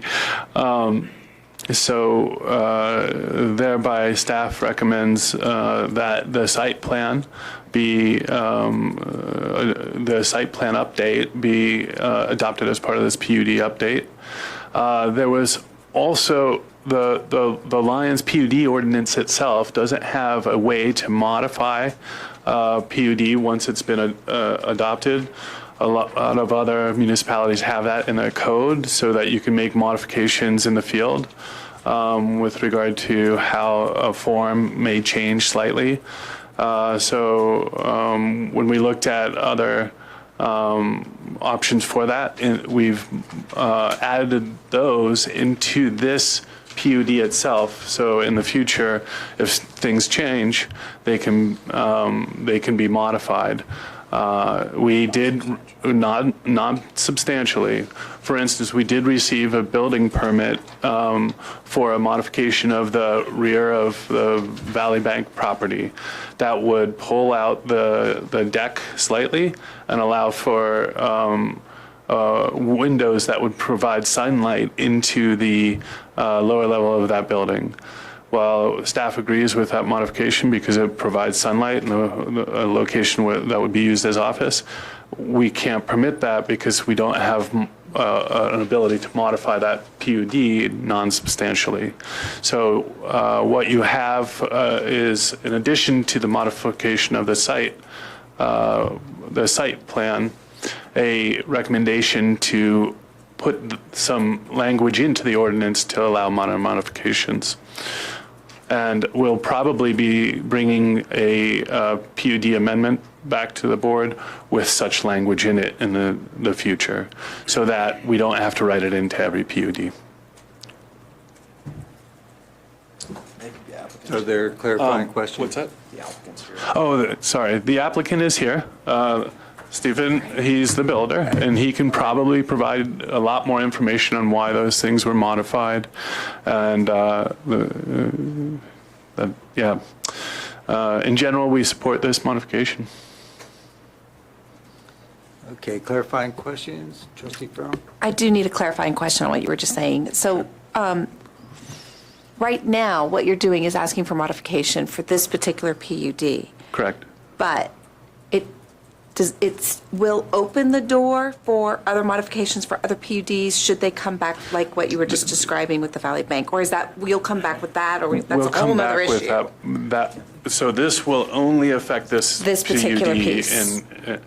To modify the code that is the Lions Municipal Code, we will come back with that modification Whole in the other future. time issue, okay. I did have a clarification that I wanted to ask about, since I'm already on the speaker, I'll just go ahead. When you gave the background information in the staff analysis, under staff analysis, it says due to the limited nature, so on and so forth, when you get down into the sentence, which include porches on all buildings, lot 3 through 7. And the location of accessible bedrooms in the rear of the middle building. Curious, why was lot or building 2 not included in that? Or is that a typo? It shouldn't have been. Lot 2 is also changed. Okay. So this affects 2 through 7, not just 3 through 7? It affects, so we changed the front porches on all of the lots that we built. Lot 1 is the Valley Bank lot, and 2 through 7 are the Habitat lots. Okay, okay. And then I was curious with this kind of a modification,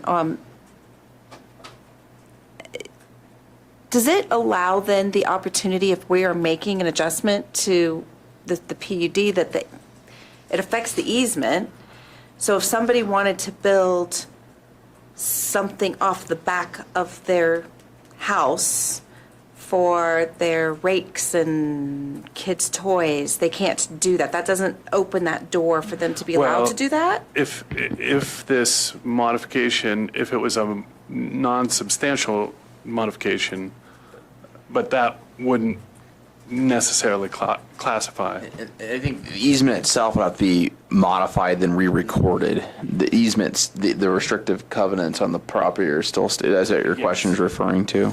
So I guess what I was hoping was that perhaps somebody might want to say, oh, I would really like to be able to put my rakes and garbage cans in something that's built onto the back of the house, that's an enclosed structure with a little lock or something, and that might, this could allow for that, or is that something totally different?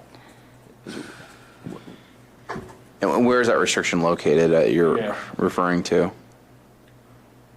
I don't know. I'm just asking if this opens that up for that ability.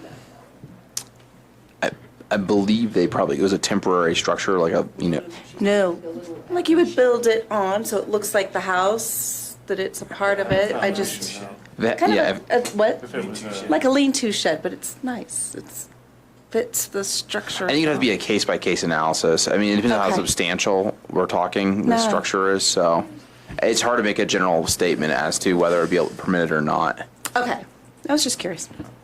But I guess I want to make sure that by it saying lot 3 through 7, it really is including 2 through 7, just to be sure that we're.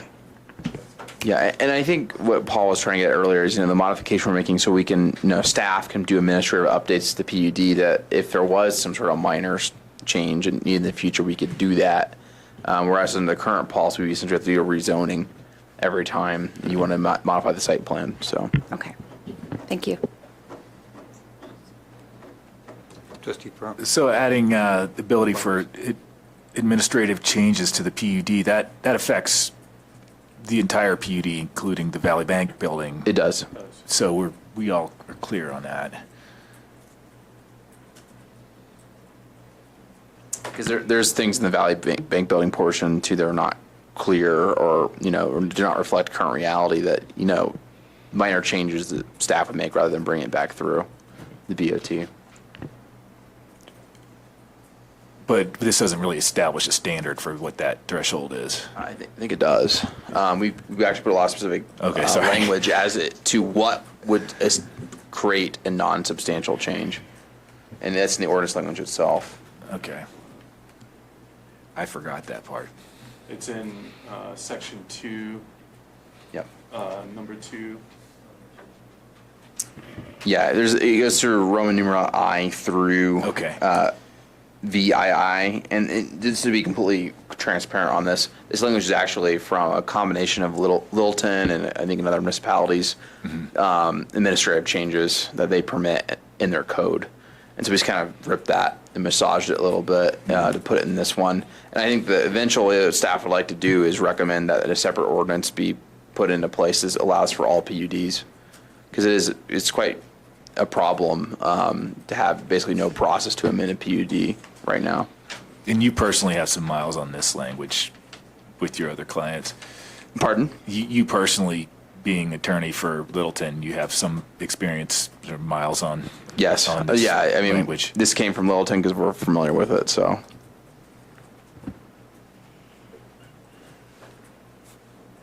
Thank you. Yeah.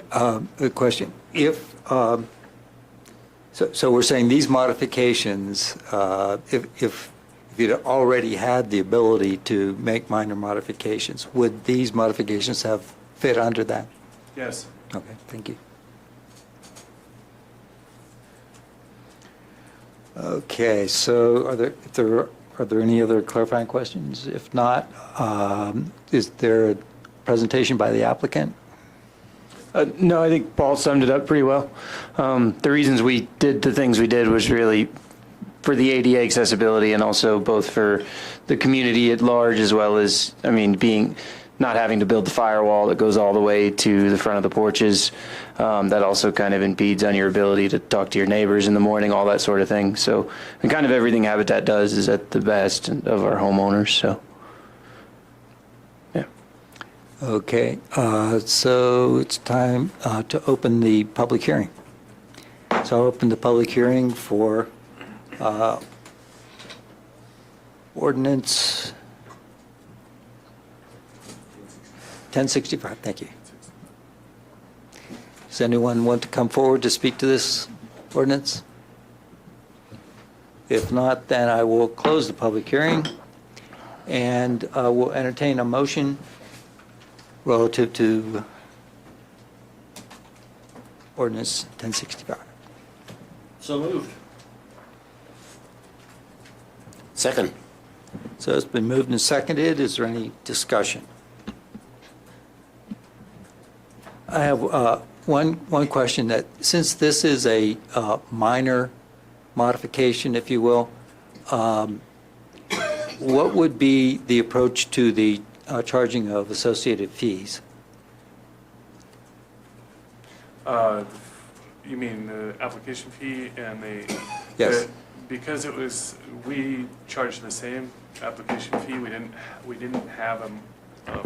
don't have a minor modification application fee.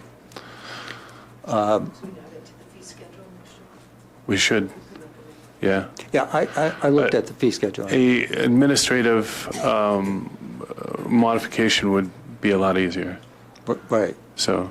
The reason I'm bringing it up is I believe that the board has the authority to make adjustments to fee charges. Correct. And so just would offer, if anyone would like, what the thoughts are about that. As to this project, I would be in favor of waiving any fees for this review. Other thoughts about that? I would concur. So would someone like to? Are you asking for a? Yes, an amendment. Yeah.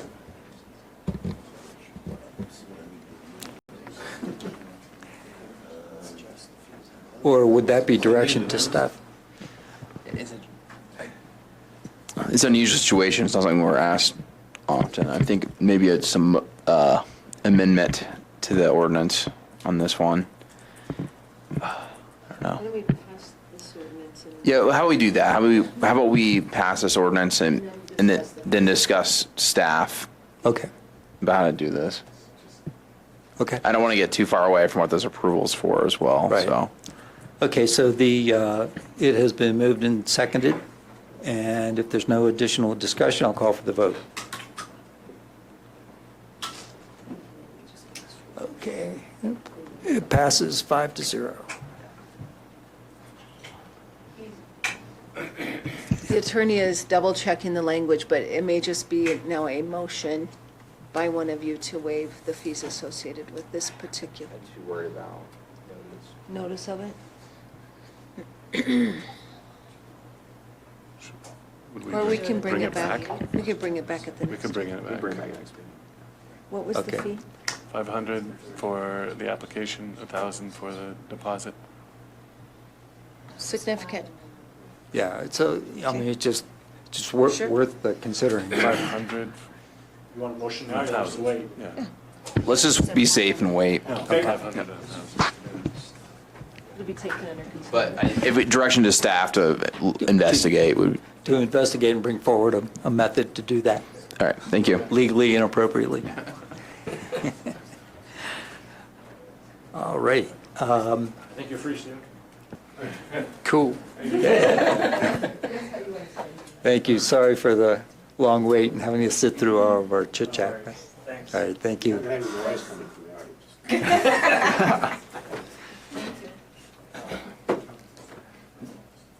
Okay, so would the clerk please read the items in consent agenda?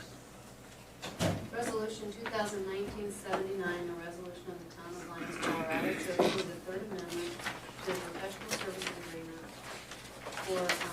with DHM Design Corporation, project number 20F, Lyons Valley River Park Flood Recovery Final Design Project.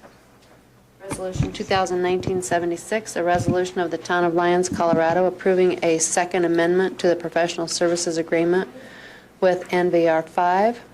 Resolution 2019-75, a resolution of the Town of Lyons, Colorado, approving the First Amendment of the construction agreement with Roberts Excavation Corporation for Lyons Valley River Park Construction Project, PW 20F. Resolution 2019-80, a resolution of the Town of Lyons, Colorado, approving the First Amendment of the construction agreement with American Demolition, the August 2019 accounts payable, and the July 15, 2019 Board of Trustees meeting minutes.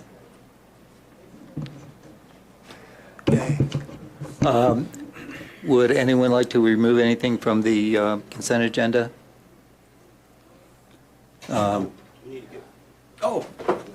Oh, yeah, that's right. Sorry. Block. Oh, you need a special code. Can she open it? Yeah, she can open it. She's locked in. Forgot about you, we already read the consent. Oh. All right. We haven't approved it. Well, we have, there's no motion, and you can still withdraw something. We'll give Trustee Miller a second to read the consent agenda, and if then we can take a vote.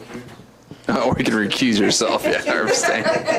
Abstain. I was like, wow, this is taking a while. Sorry. What's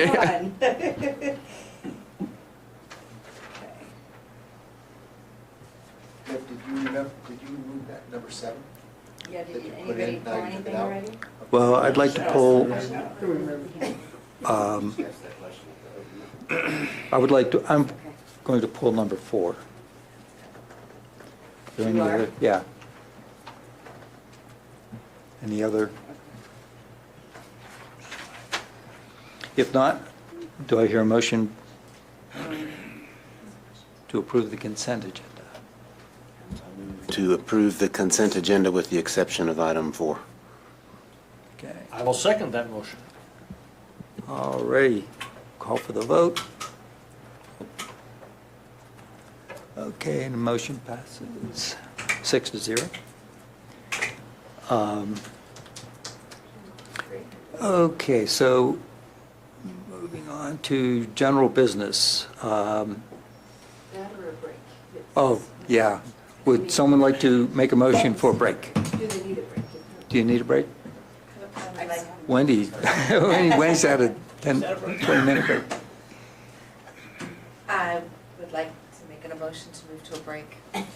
Okay. 15. Here a second. 10. Okay. Yeah. 7 minutes.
staff report.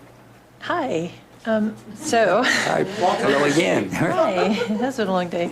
The Town Alliance financial report was completed by the Adams Group LLC, which is our certified public accountants, and the final 2018 financial statements and the 2018 federal awards report in accordance with the uniform guidance, which is also called a single audit, were presented to this Board of Trustees back on July 15th of 2019 at a workshop.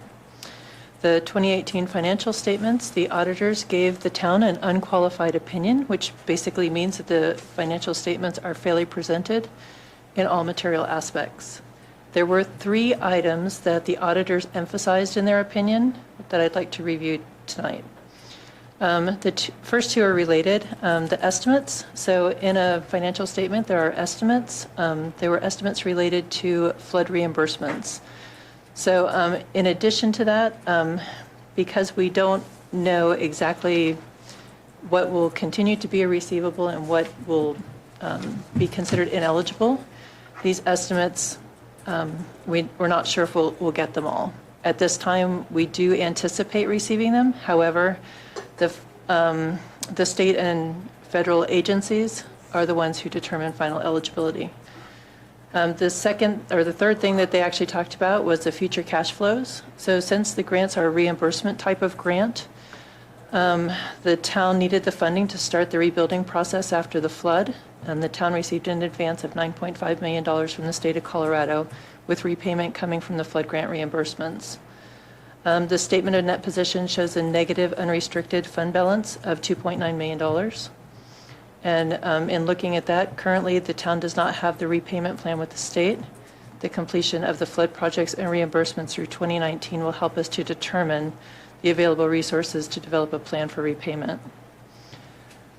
We will continue to work with the state to evaluate options on that repayment plan. The estimated final closeout of all projects for the flood is estimated to be 2024.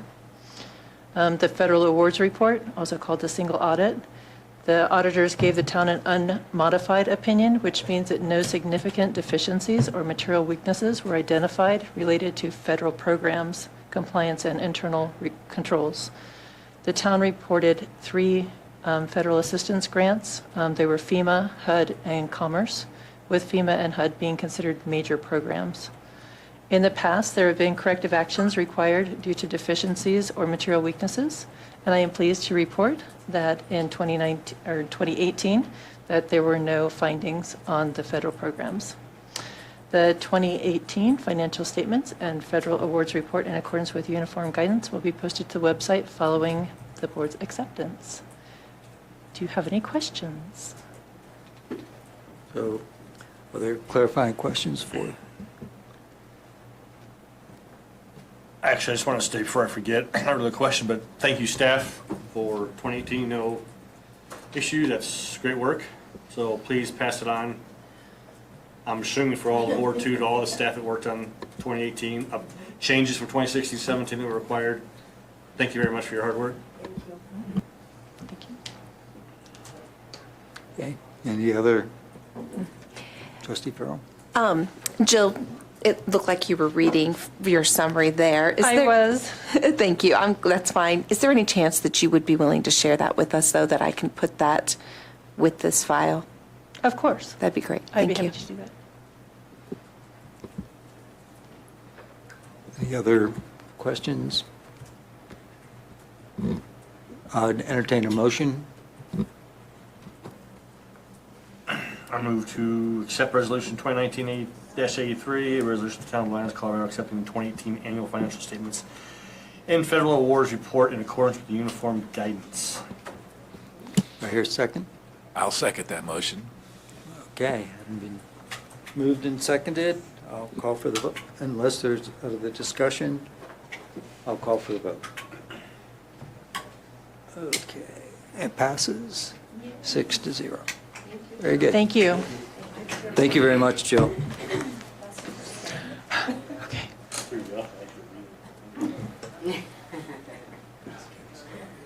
Okay. So now we're to the discussion for future agenda items requested by Board of Trustees. 10 minutes to talk about Drive. I'm sorry, did I miss? Oh, the water lease, I'm sorry, I apologize. Yeah, I tend to the Lions Ditch request to lease water from the town of Lyons for Lions Ditch. Is there a staff report? They ask us.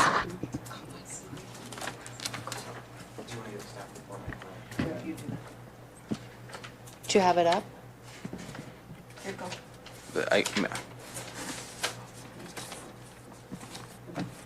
Lyons Ditch is requesting to lease water from the town of Lyons to extend the period that the Lyons Ditch is operational for 2019. They are asking that the board approve the use of 8 CBT units of water to the Lyons Ditch, so we would lease them to us. And we've done, I don't think this board has been involved in this. The last time we did this was before the flood, and they haven't requested this since then. So there is a regular price on the shares depending on the time of year and the demand of other ditches. The seniorites, that's why we're out now, because of juniorites. Northern Colorado sets the price on what we can charge them for it. So that is a set price at I think I put it in here, $45.20. So I know it's low, but it's a set price by them. So historically, we have made these CBT units available to the Lyons Ditch to run throughout the season, since it uses Lyons Ditch water as well for watering our parks. Since it was a wet year, the river was called a free river up until just a few weeks ago. There is no water in the Lyons Ditch right now, so they're wanting you guys to approve of this so it can be turned back on. And just run through the logistics here a little bit. This is kind of a strange request. So this is a temporary lease for water. This is just for the irrigation season. And under our code, leases are only required to be approved via resolution if they're a year or longer. So we were looking for here is staff. Staff's looking for some feedback, whether you'd be interested into right now allowing RCBT shares to be used to open the ditch back up. As right now the head gate is closed. And the town also needs to use that ditch in order to water our parks. And then 2, whether to enter into a lease agreement with the ditch company for the lease of those shares. So that's For 2019. for 2019. So those are the what we're looking for from the board today is a direction of staff on those 2 items. And I think the ditch company is here to, if you have any questions. Trustee Crowe. So I just wanted to verify if it's 8 units, really with the cost at $45.20 per unit, we're talking about $361. It's not a lot of money. That is it? Yeah, that is it. Okay. So I guess I'm fine with that, but I don't want to make this beyond 2019. It's not. We can't. So Okay. as I said, if you want to do a multi-year lease, which we couldn't do, we just don't know what the price would be, it would require a resolution. And so we're not requesting that. We're only requesting for this irrigation season to enter into this lease. And so is there a time frame on this that's for this irrigation season? So October, irrigation season November? ends in October? Yeah, or until the river gets too low. But yeah, Okay. typically it's gone through October the last. Okay. And then, can you remind me? Or until we've used the equivalent of 8 units of water. Okay. So, Whichever comes Yeah, first. whichever comes first. Yeah. And could you remind me where Highlands Ditch is? What's that? Can you remind me where the Highlands? This is Lions Ditch. We're not talking about Highland Ditch here. The Lions Ditch Company? Where is it again? the head gate is in Laverne Johnson Park, right at the swimming hole. Oh, yeah. And then it carries it through a system underground, right past Town Hall. Yep. And then it goes down through a little bit of Evans Park, 2nd Avenue, back to the river. Great. Okay, that's all I needed. Thank you. Okay, Trustee Miller. I just have a question about, like, the people that have the junior water rights, and you guys all pay into the ditch? Is that how it works then? Yeah, that's correct. We're all shareholders and we all pay for however many shares we have. It's $100 a share. So that's the annual payment per share that everyone pays. Okay, so if you have the water rights, you pay, that's your dues. Basically, yes. Basically. Yep. And then you have the rights to use however much water you want during that? No, it's quantified in acre feet, and it's a certain priority date. So the way water law in Colorado works is that, it's first in time, first in right. So you get a year, and that's your priority date. They're really junior, and which means all the senior users downstream had said, I know I get mine first, which means they're shut off. And this is to basically allow that ditch to be used again by using our senior CBT rights to be flown through the ditch. Okay. So if somebody has, owned their home longer? No, it's whenever you establish that right with the water court. Okay. So and those can be transferred. Yeah, along the ditch itself. No, everyone on the ditch should have the same priority date. Yeah. The ditch is a corporation. Right. So we're a nonprofit water corporation. And so, the ditch itself was incorporated at a certain time, and we have a certain junior right based on when we incorporated. So everyone has the same junior right. There's no difference. Right. So I'm saying y'all can use as much water as you want. Basically, I mean, up it's to the 8 acre feet or 8 shares. My lot. It's 0.26 acre feet. And that's like a football field. Right. A foot of water in a football field, which would be hilarious. If Yeah. at my house. No. Okay. Yeah. I was just curious how that worked. Yeah. Pool party. The parks use most of the water. Yeah. I figured that. But just curious how that all.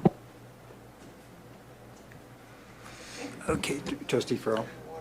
I mean, Robert's like, Okay. because I look this way. In the past, in some years, we've used some shares that the town owns to maintain minimum flows, and the same for rain for fish health and such as that. Are these the same shares, or is there a relationship? I don't think so. No, if ever the river were low enough to need to do that, which I don't think that's been in the last 10 years, we would use our Button Rock shares probably. Okay. And so since the town probably uses the majority of the water in this ditch, Yes. when there's water, it's we don't probably have any other need for these shares through the end of the year. No, that's why you're allowed to lease them, is if there's excess water, which we have this year overall, it's just, our water basin. Yeah, it's been pretty wet. Right? They lease it versus just letting it go to Nebraska. And did I gather that their staff's looking for some direction on how to administer? Oh, no. We've done this in years past. It's just, we are supposed to get board direction. Yeah, in this case, I think there's 2 items. One, whether we can start using this water immediately to run through the ditch, and then 2, I think staff would be comfortable entering some sort of lease agreement on the conditions of the lease, saying basically this is a lease and not ownership and that kind of stuff. And so really what we're looking for is a direction on those 2 items, whether the board agrees. And we have a uniform process for navigating this lease. Yeah. Just administratively. So usually, if the lease is under 1 year, it's just approved administratively. That staff does all that internally. For example, we've done some property leases, both the town leasing property and then, town leasing property to people and then town leasing for property of other people, all administratively. Because we don't have to run anything through the board unless it's a year. But we felt because it's water's a hot topic that, the board should be informed of this, and we should get some board direction on this. But, theoretically, this could be done without board approval. Okay, thank you. Thanks, President Brighton. Just want to make sure you guys know. Yep. Yeah. Trustee Miller? Well, I just have another question about how you landed on 8. That's a good question. We used to, in the past, we used to actually request 10, but Dave Cosgrove told me that we're just not using that much water as a ditch company, and so the 10 seemed excessive, so this year we're going to request 8. And the water commissioner hasn't really been holding our feet to the fire on, I guess is the right way to say it, on if we've gone over anything like that, but I don't think we're even going to get close, was Dave's thought, so that's why we're going with 8 this year. It's a little bit of a guess. We meter how much water comes through the ditch. The town does, because we're the first users. Right. So we meter how much water we're using. So we have some idea. We convert that to acre feet. Right. And what we would need if we want to stay in the same watering schedule.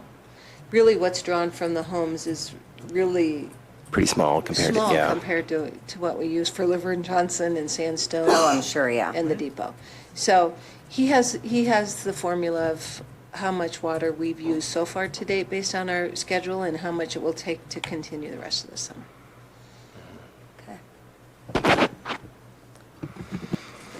Yeah, I'm very much in favor of doing this, but I also believe that any transactions like this should have some type of documentation.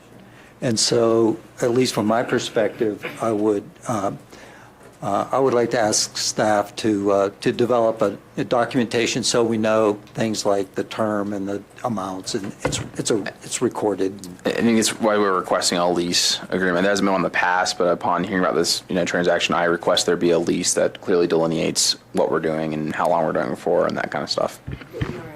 But we're asking for it to be done immediately in this case because apparently they've been without water for a bit, and the town also needs carriage of that water for watering of its parks. Yeah. So do we need a vote for this, or is just staff direction? Direction. Yep. Unless there's anyone opposed. Unless there's objection, then that would be it. All right. And then there's the Interstate Water Compact, and we can have another discussion on that about Platte River and the Republican River, and there's very specific. That's a whole other. Yeah, I worked in the Attorney General's office in the environmental section during law school, and had the fun privilege of working on the Republican River. So. Okay. I gave it thumbs up. We'll get you a lease. Oh, gotta get the lease signed. Okay. Okay. So do you, Well, Dave's got my contact. We'll open in the morning and then we'll call you first. Sounds great. Cool. Thanks. Thanks for some input. Mr. President. all right. Okay, so now we'll move on to the discussion of future agenda items. And the one item under that relates to direction to staff concerning noise ordinance. And would staff like to just frame it briefly? And so it was a requested item that, we consider whether the board would like to look at a noise ordinance. I think we've heard the challenge with the existing noise ordinance, depending on your perspective, and whether the board as a collective believes that it'd be worth it to revisit that issue and either do a decibel-based noise ordinance or expanding the current overlay to maybe kind of encapsulate some of these issues regarding noise. And so staff's just looking for direction whether you want this on a future agenda or not. Okay. Does anybody have a question or comment? Trustee Miller? I don't think that the hours of the music are necessarily the problem there. I think it's important to take a look at the code for sure. The overlay district might help if we extended it, but those are mainly hours of music operation, basically, when you can play the music. And I don't think that that's their primary problem. Looking at this decibel reading, I have been in there multiple times myself. I like to go in there. I think the food is good. But I don't go in there when there's music because it is so loud you can't even have a conversation. And even inside, it's just loud. There's lots of noise. And I feel like the noise dampening things could help, baffles, I don't know what, mitigation of some level. But I think that we need to look at a decibel level code. I think that's what we need to do in this particular case, especially. And just be clear, this be for the entire town. It wouldn't just Right, be for no, yeah. I get that. Yeah. No, I totally get that. From a certain distance, I'm saying, from the end of the driveway, or I don't know how that's gonna look, but I think that decibel levels are gonna have to be the way to go. Are we talking decibels? Well, I mean. The time period? 4 o'clock, 6 o'clock? Right. Sandstone Park? Like, that's what I'm saying, like, maybe, like, 'Cause you're allowed at Sandstone Park on Thursday night, I guarantee you that. Well, those are exceptions to our existing code because those are town. Right now, Right. we open this up, well, it's gonna be everything. Everything's on the table. are those considered, because they're town events, or those? But most of the ordinances accept, in fact, it's across the board, I think only there was one that didn't accept events in public spaces. So, they don't have to do that, everybody else does. Denver does not accept events, or one that doesn't. No. So, my question, I mean, I guess, if you're looking at decibel level readings, and I've never really taken any myself, but the road noise is what? I'm trying to find road noise. I know it's up there. It's in like the 60s, right? They have. I mean, it depends, right? It's in the 50s. So, I mean, I don't know. I feel like there's I mean, the 80s, the high 80s though are consistent, mid to high 80s is what they're consistently in according to these. That's no doubt accurate. Yeah. And that's Yeah, oh, yeah. that's loud when you're right there. Do we want to put this on the agenda? This is. Yes. Yeah, that's. Yeah, it is- yeah. I'm just- That's really because the for discussion. people who Oh. want to hear your discussion. Right. Yeah. Do you want to put it on, as I think we should put it on the agenda? Yes, but I have some questions about that.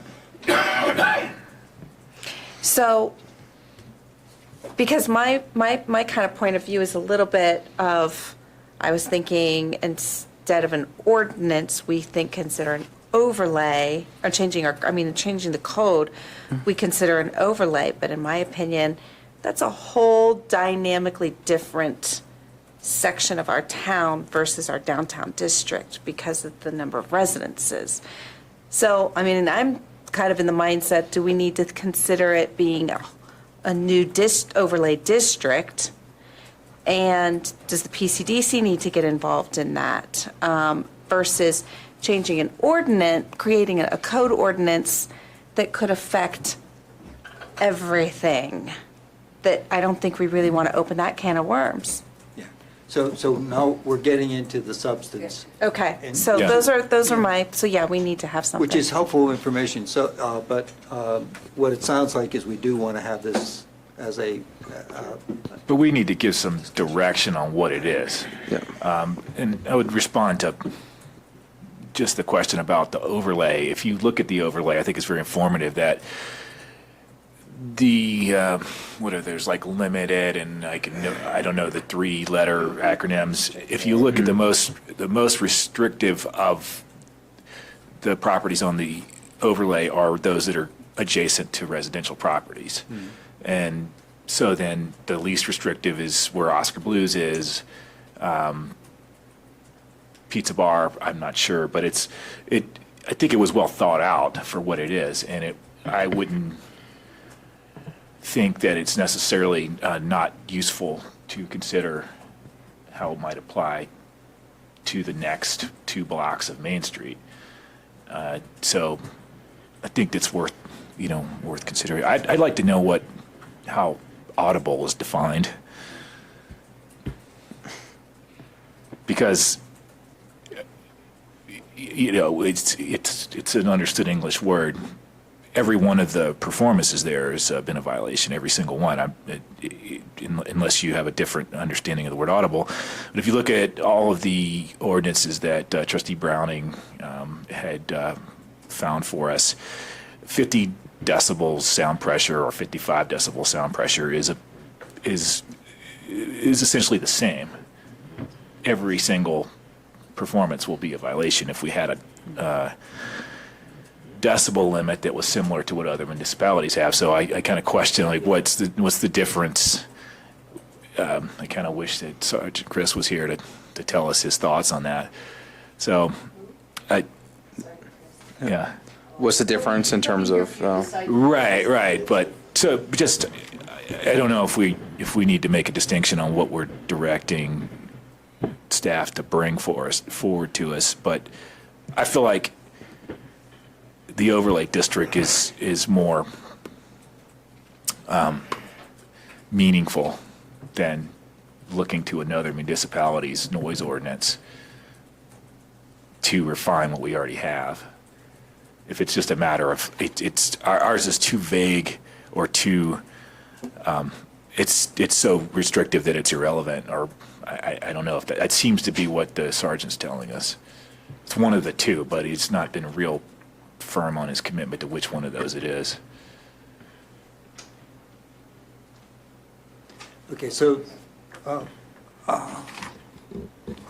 Trustee Brown. Oh, Trustee Carabas. I would just be curious, with our experiences with people on Upper Fifth, when the festival got going down there, what we dealt with River Band, the process we're going through is week by week, selling things out. What staff see? Is this a normal path, taking this long to work things out with the new owner or something that River Band went through, that Planned Bluegrass went through with neighbors? Is this moving slower? Is this moving faster?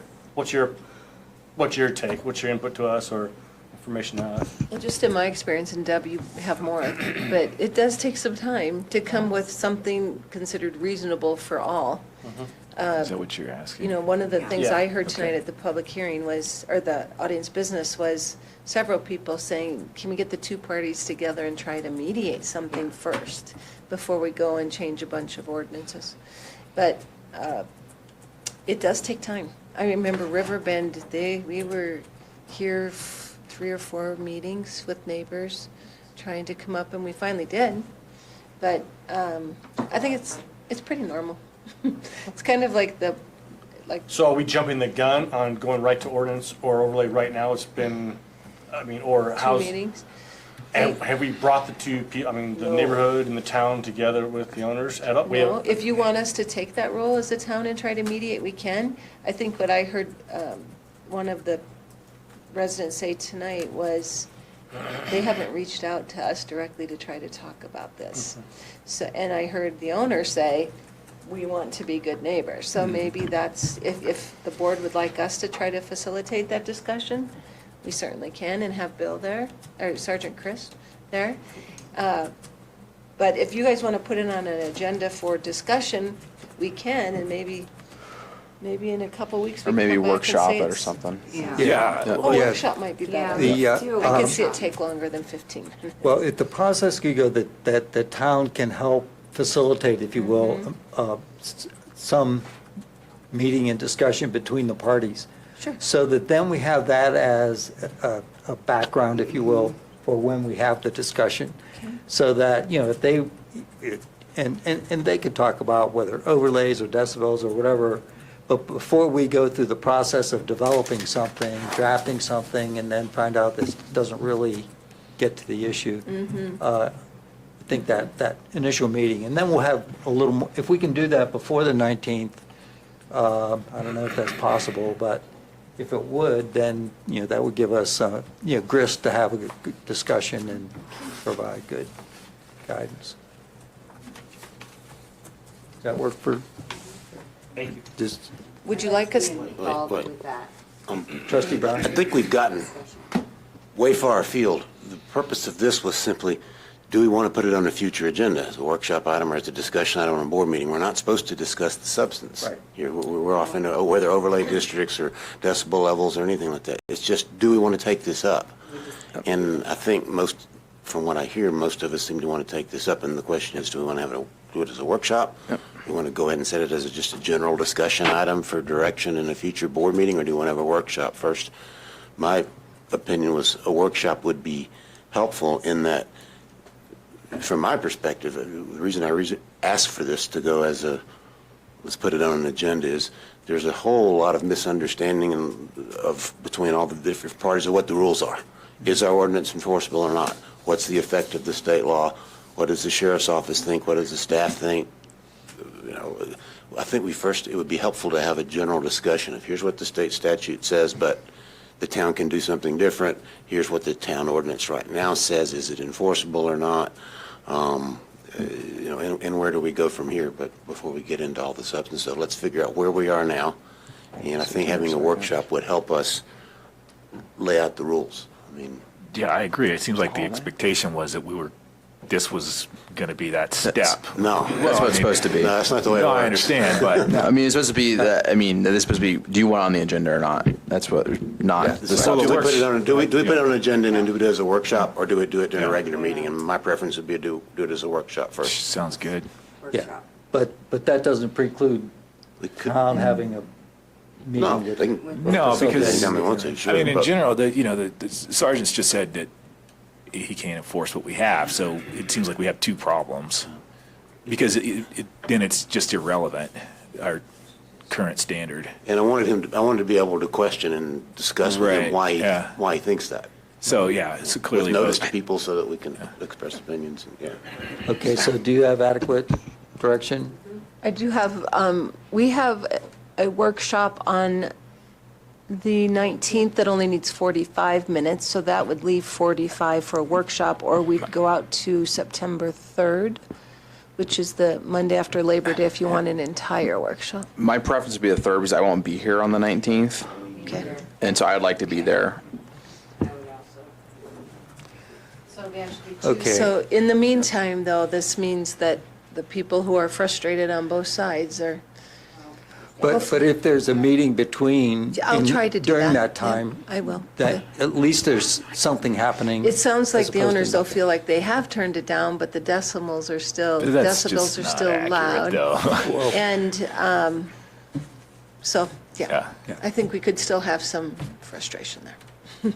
No, I've gone to the adjacent neighbor's deck when they're out of town several times, and there was one concert where I would say it seemed like it was a professional, sensible approach, and it was a rock band, and they played such that when every other band overwhelmingly loud. So again, I've said many times, I'm a professional musician. I play loud music, and it doesn't affect me the way it affects other people. And I'm across the street, so it doesn't really bother me that much, but it's if you go and sit on the deck of the neighbors across the street that are most adjacent, it's a whole different world. Okay, so we've established yeah. that we're going to have a workshop, right? Yep. And that there may be a meeting in between. Yeah, we'll have a workshop on September 3rd. Okay. But I just say all that because Administrator Simonson, you indicated that people should come to you with a problem on Monday through Friday and call the sheriff's department on the weekends, and so that is our commitment, is to work this out. The sheriff has indicated that if the music is, if there are complaints, especially after 10 p.m., he will ticket them. No, I'm just referring to, you've made a commitment to work during the week with. Oh, sure, right. sure. That's so I don't think we we have could many do that in a concerns. timely way, right? Yeah. Thank you. Okay, so the next item on the agenda is items removed from the consent agenda, and I was the only one who did that. I removed number 4, and it was just a minimal kind of thing to to add to the resolution a whereas clause that would, and I'll make this in the form of a.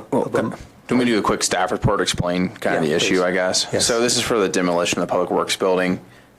We encountered some delays in the demolition of the building. There was a state permit that was required at the last second.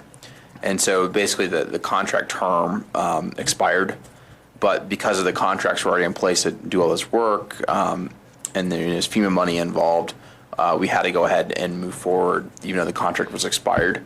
And so what Trustee Dreiss has power to ask you for is, this resolution's purpose is to extend the term of this contract. However, the work has already been completed. So we're just ratifying the decision that's already happened. Theoretically, this may not even need to go through the board, but especially on FEMA projects, we really like to have a good documentation that everything was, done the correct way. And so I think, I'm going to put too many words in the mouth. Trustee Dreiss, I would like to, add a whereas clause to say, this is a ratification of work that's already been performed. And that's all. So I would move for approval of Resolution 2019-80 with the addition, can I do it that way? I mean, the or better way to do it is do the main motion, then amend it, so. So I'll move for approval. Is there a second? Second. Okay, so we'll vote on the, no, I'm sorry. No, now you do your motion. To move for an amendment that would read the addition of a whereas clause stating, whereas the regulatory approval process and the timetable for demolition caused delay in bringing this approval to the Board of Trustees, this resolution serves to ratify the approval of the First Amendment of the construction agreement with American Demolition. It's just to sort of cover the fact that it's retroactive. I'll second that. Okay, so we'll vote on the amendment. Any discussion? Any, Okay, now we're good. vote on the amendment first. And that passes 6-0. And then if we have a motion, the motion's already on the floor. Yep. Is there any discussion on the main motion, any additional amendments? Seeing none, call for the vote on the main motion.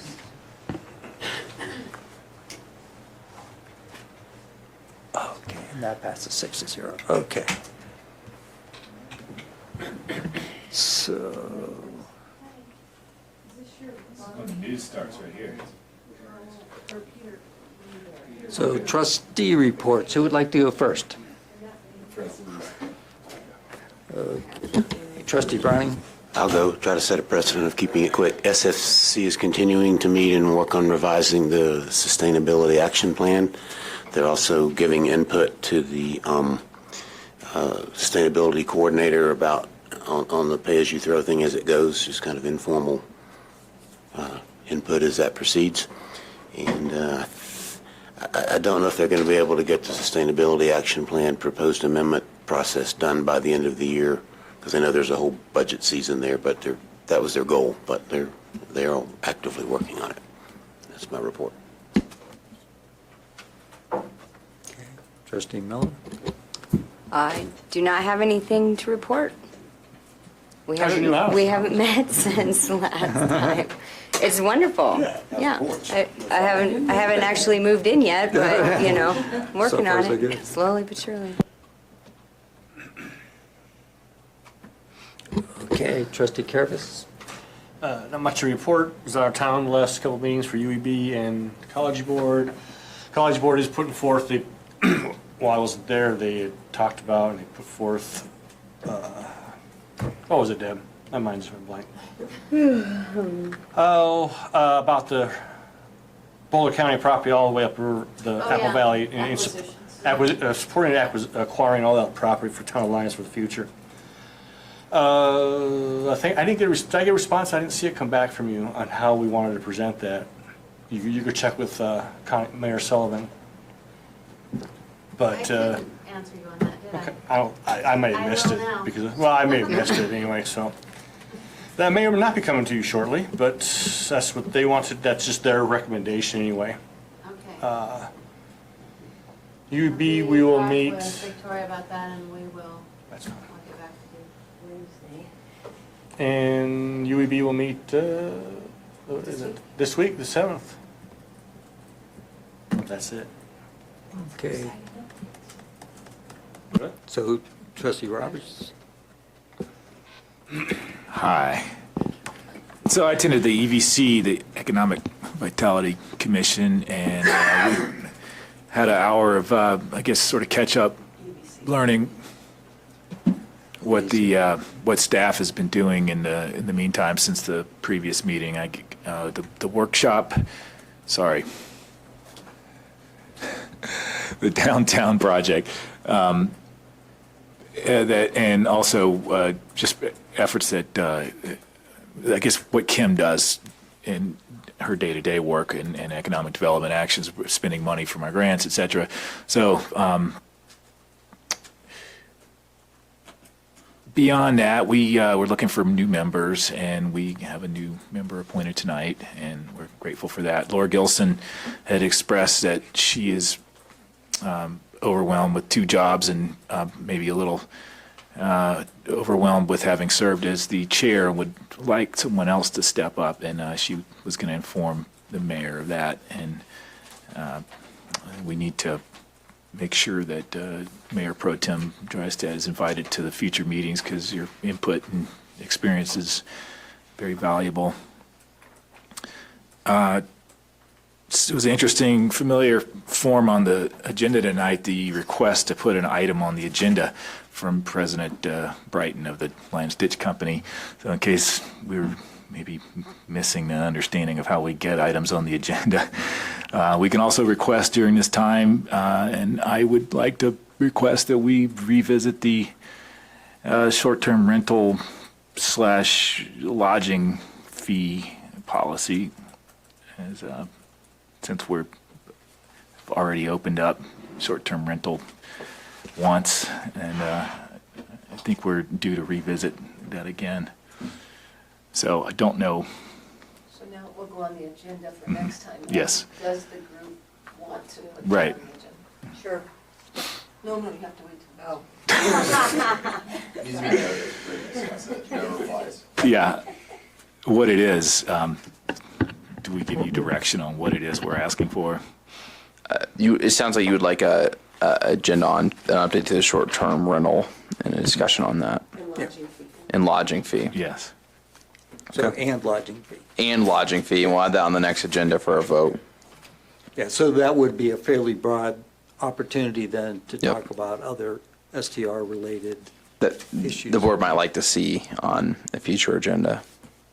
No, it will actually be, is there interest? Yeah. That's, Is there interest in putting on a future agenda, and what are the so things? that would make it 2 meetings, right, at a minimum, right? Correct. Before. Yep. Yeah, it does, it takes time. To clarify something that seems to, I don't know why this is so confusing, but when we added an option for a board member to request an agenda item, and we would then put it on the agenda to discuss, do we take this up or not? That was nothing more than a fallback provision if That's for some other reason it didn't go down the agenda. That's correct. A board member has always been able to request an agenda item in several different ways. Emailing the mayor and the town administrator and said, I'd like to have an agenda item on X. And if they agree, they can put it on the next meeting's agenda without any discussion. And it can be noticed out for a general discussion. There's also been a practice that what we didn't change at all, that if you want to request an agenda item tonight on lodging fee, it can go, if the mayor and the town administrator want to, it can go on the next agenda. We That's can have correct. a full-blown discussion. You don't have to put it on here for a discussion of do we go forward with this or not. It does, that's a fallback only if for some reason, You feel like your item's not getting put on. yeah, you requested something of the mayor and the town administrator 6 months ago and they haven't done anything, then you can say, I want the full board to discuss, do we put this on the next agenda? But if you request it tonight and they want to put it on the next agenda, you can have a full open discussion. The whole purpose of that, the reason it can be done is it's just to provide notice. You got to be able to to fully discuss something, you got to notice it out. So if they want to put it on the next agenda of where should we go Yeah. with our fee and, do we need to up it, lower it, make it broader, we could do that. It And I'm fine with doing it. It can be. I think I mean, it's not going to be ready for the next agenda No, you in can't. terms of Yeah. adjusting this stuff. But I think No. noise was a special case because there wasn't a clear direction where the board wanted to do it. I think there was some interest in having a public discussion about the merits of doing a noise ordinance. So noise is kind of a special case. But yeah, I mean, you don't have to use this process. You can also just email the mayor or the town administrator and get on a future agenda. I don't think this, I think from staff resources perspective, we're gonna be able to get a lodging fee update on the agenda on the next one. It's gonna be some time. I think we can address it through the budget and the fee schedule. Yeah, so we update the fee schedule Annually. and so it could be a part of that discussion. If we want to wait, that would go into effect in January. But if we want to do it as a, that was done by an ordinance? By ordinance. They didn't name the fee, We probably should. or did it? Did it say fee schedule? I didn't do it, so. Okay, we'll look it up. I'll look it up. There's nothing wrong with discussing. I'm not saying we can act and amend it and get the economic projection, but there's, I think, a general discussion of, is it too low? Should We can have a discussion, we can schedule a discussion item if that's what the board's preference is. adopt an ordinance, raising the fee next. Like I said, there's another, I have 45 minutes open at the next workshop. We could also go there. I think that'd be fine. I don't have to be there for that one, I don't think. We can just have just discussion whether you want to raise it or not. Well, So talk to the mayor and decide how you want to address it. so the noise is going to the 3rd. Third. And Third. so the 45 minutes on the 19th, On the 19th, we have that traffic study. yeah. He wants to do that. He said he can do it in 45 minutes. Okay, so But- we could And then have. the budget stuff starts really taking up on it. Yeah, from then on. Till November or December. Okay, so are we clear on next steps for this? Caleb, do you feel good about that? Okay. Trustee Crowe? Okay, so I just wanted, not sure if everybody got a chance to see this. It was in kind of the town update, but here's an updated picture of the Bell of Renewal. Can you There you go. see? Oh, yeah, I saw that one. I'm sorry, I Yes. didn't like print this out in any kind of a glossy. Hopefully you can see it. It's really significant and it's quite beautiful. And timing is great because, this was passed last year's budget and Arts and Humanities Commission, knows that there's some big stuff coming down sorry, it's a bug. Good job. And anyway, we will be coming forward from the Arts and Humanities Commission. What time frame for installation do you think? Well, he's got this almost completely done. It still needs to be bronzed, so that we'll have the patinas not added here yet. But I have a feeling this could be done very quickly. So finding the place, that's why I was bringing up when you brought up Third Avenue Bridge, and if that design process is getting close, maybe we really could mirror or, bring these together, marry them together at the same time. Yeah, I was just thinking if there's any, someone asked me recently, are we doing anything for the anniversary of the flood again? And I said, I hadn't heard anything for this year. I don't know that this could be in time for that, but I can certainly bring it up at the next meeting, which is next week. I don't know.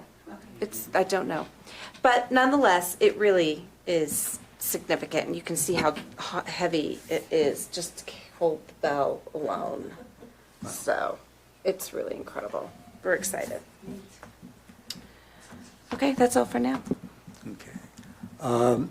Most of the PCDC activities were reviewed in activities or agenda items earlier in the day. I did want to mention that they're also wanting to look at, and I think the PCDC's sort of purview about land use in terms of what properties from Boulder County along Apple Valley that they'd want to bring in. And so I think they want to listen to what the Parks and Rec has to recommend and then make a Ecology Board and Parks and Rec also wants to make a recommendation. And then the PCDC will consider those and make its recommendation.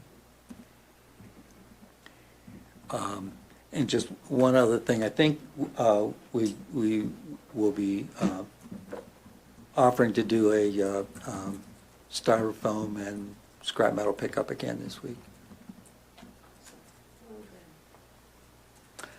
Okay. So that's it. Do we want to summarize action steps?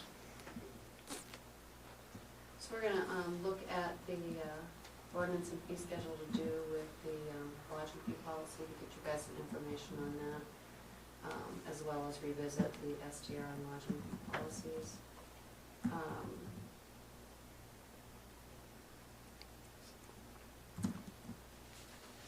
Process of developing something before, to do with the background to process on the, what we're doing. Can't even talk. What's the topic? For the showing where the shares to have Documentation of lease and and Yeah, I just need to do a lease. We need to do a lease. Yeah. I thought we weren't going to do a lease. Now we're going to lease. You said we weren't before. I've always said we're doing a lease. Let the record reflect. And that's all direction to staff. That was on. For the PUD, to bring that forward to where we can change those. And how to waive the application license fees. Yep. For next meeting. And so I did look into that already, how to waive the application fee, just to give everyone an update. And basically what needs to happen is Habitat needs to ask for us to waive that fee, and then the board has to vote on it. So that's what the code requires. And then I have send the written statements that Jill made regarding the audit. Correct the typo in ordinance 1063. And I could get your notes on kind of what was the priorities that we wanted to finish up items through Oh, the that's rest a of nice this year. one. Yep, pretty pleased, thank you. Deb, let me add an asterisk to one, I think your first item, which was on the lodging, the occupancy tax. It is a tax, it is not a fee. It's in the code as a tax, the ballot language was a tax. I believe, if I remember the ballot language. If it's a tax, we need to vote. It is a tax, well, but I think the tax authorized up to, and then the board set less. So it's not a fee that we can do by fee schedule, and that may change how we approach it. We'll have to look at it. Yeah. I didn't think we were supposed to, allowed to do we weren't tax. We weren't allowed to do a tax. That's what we did, and we can. If we do a vote. If you do a vote, Done by vote, but you look back at the ballot language, because I think it authorized more than $2 per day, so it's been voter authorized, but the board determined not to. Go the full. But even to raise it over $2, we may need some guidance from staff, especially the town attorney. on yeah, I'm going to have to look what at would it. take to raise the lodging occupation taxes. It was prior to my time here, so I'm going to have to look at it. It's all in the Article 10 of the Revenue and Finance, and it's specifically tax. It's not just a fee. That is so funny because Look at we are the always so ordinance. careful, they say never use the word tax. That's because Tim Cox was worried about it, and it was something we could have done all along, and Yep. we finally got the proper advice, the board at that time got the proper advice, you can do it as a tax. It wasn't, And we did put it on the ballot. yep, and it's a tax. I know we did that, but the language, it's not even, we'll have to look at it. Yeah. in our- That's why we put it out, so we could check it. Okay, and then send.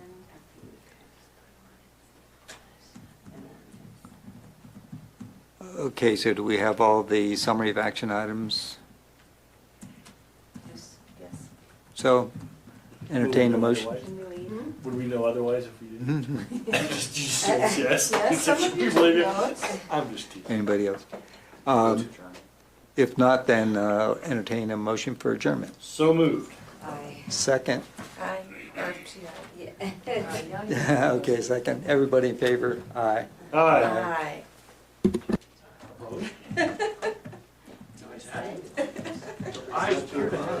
Sitting here long enough, that's easy to do, to stay.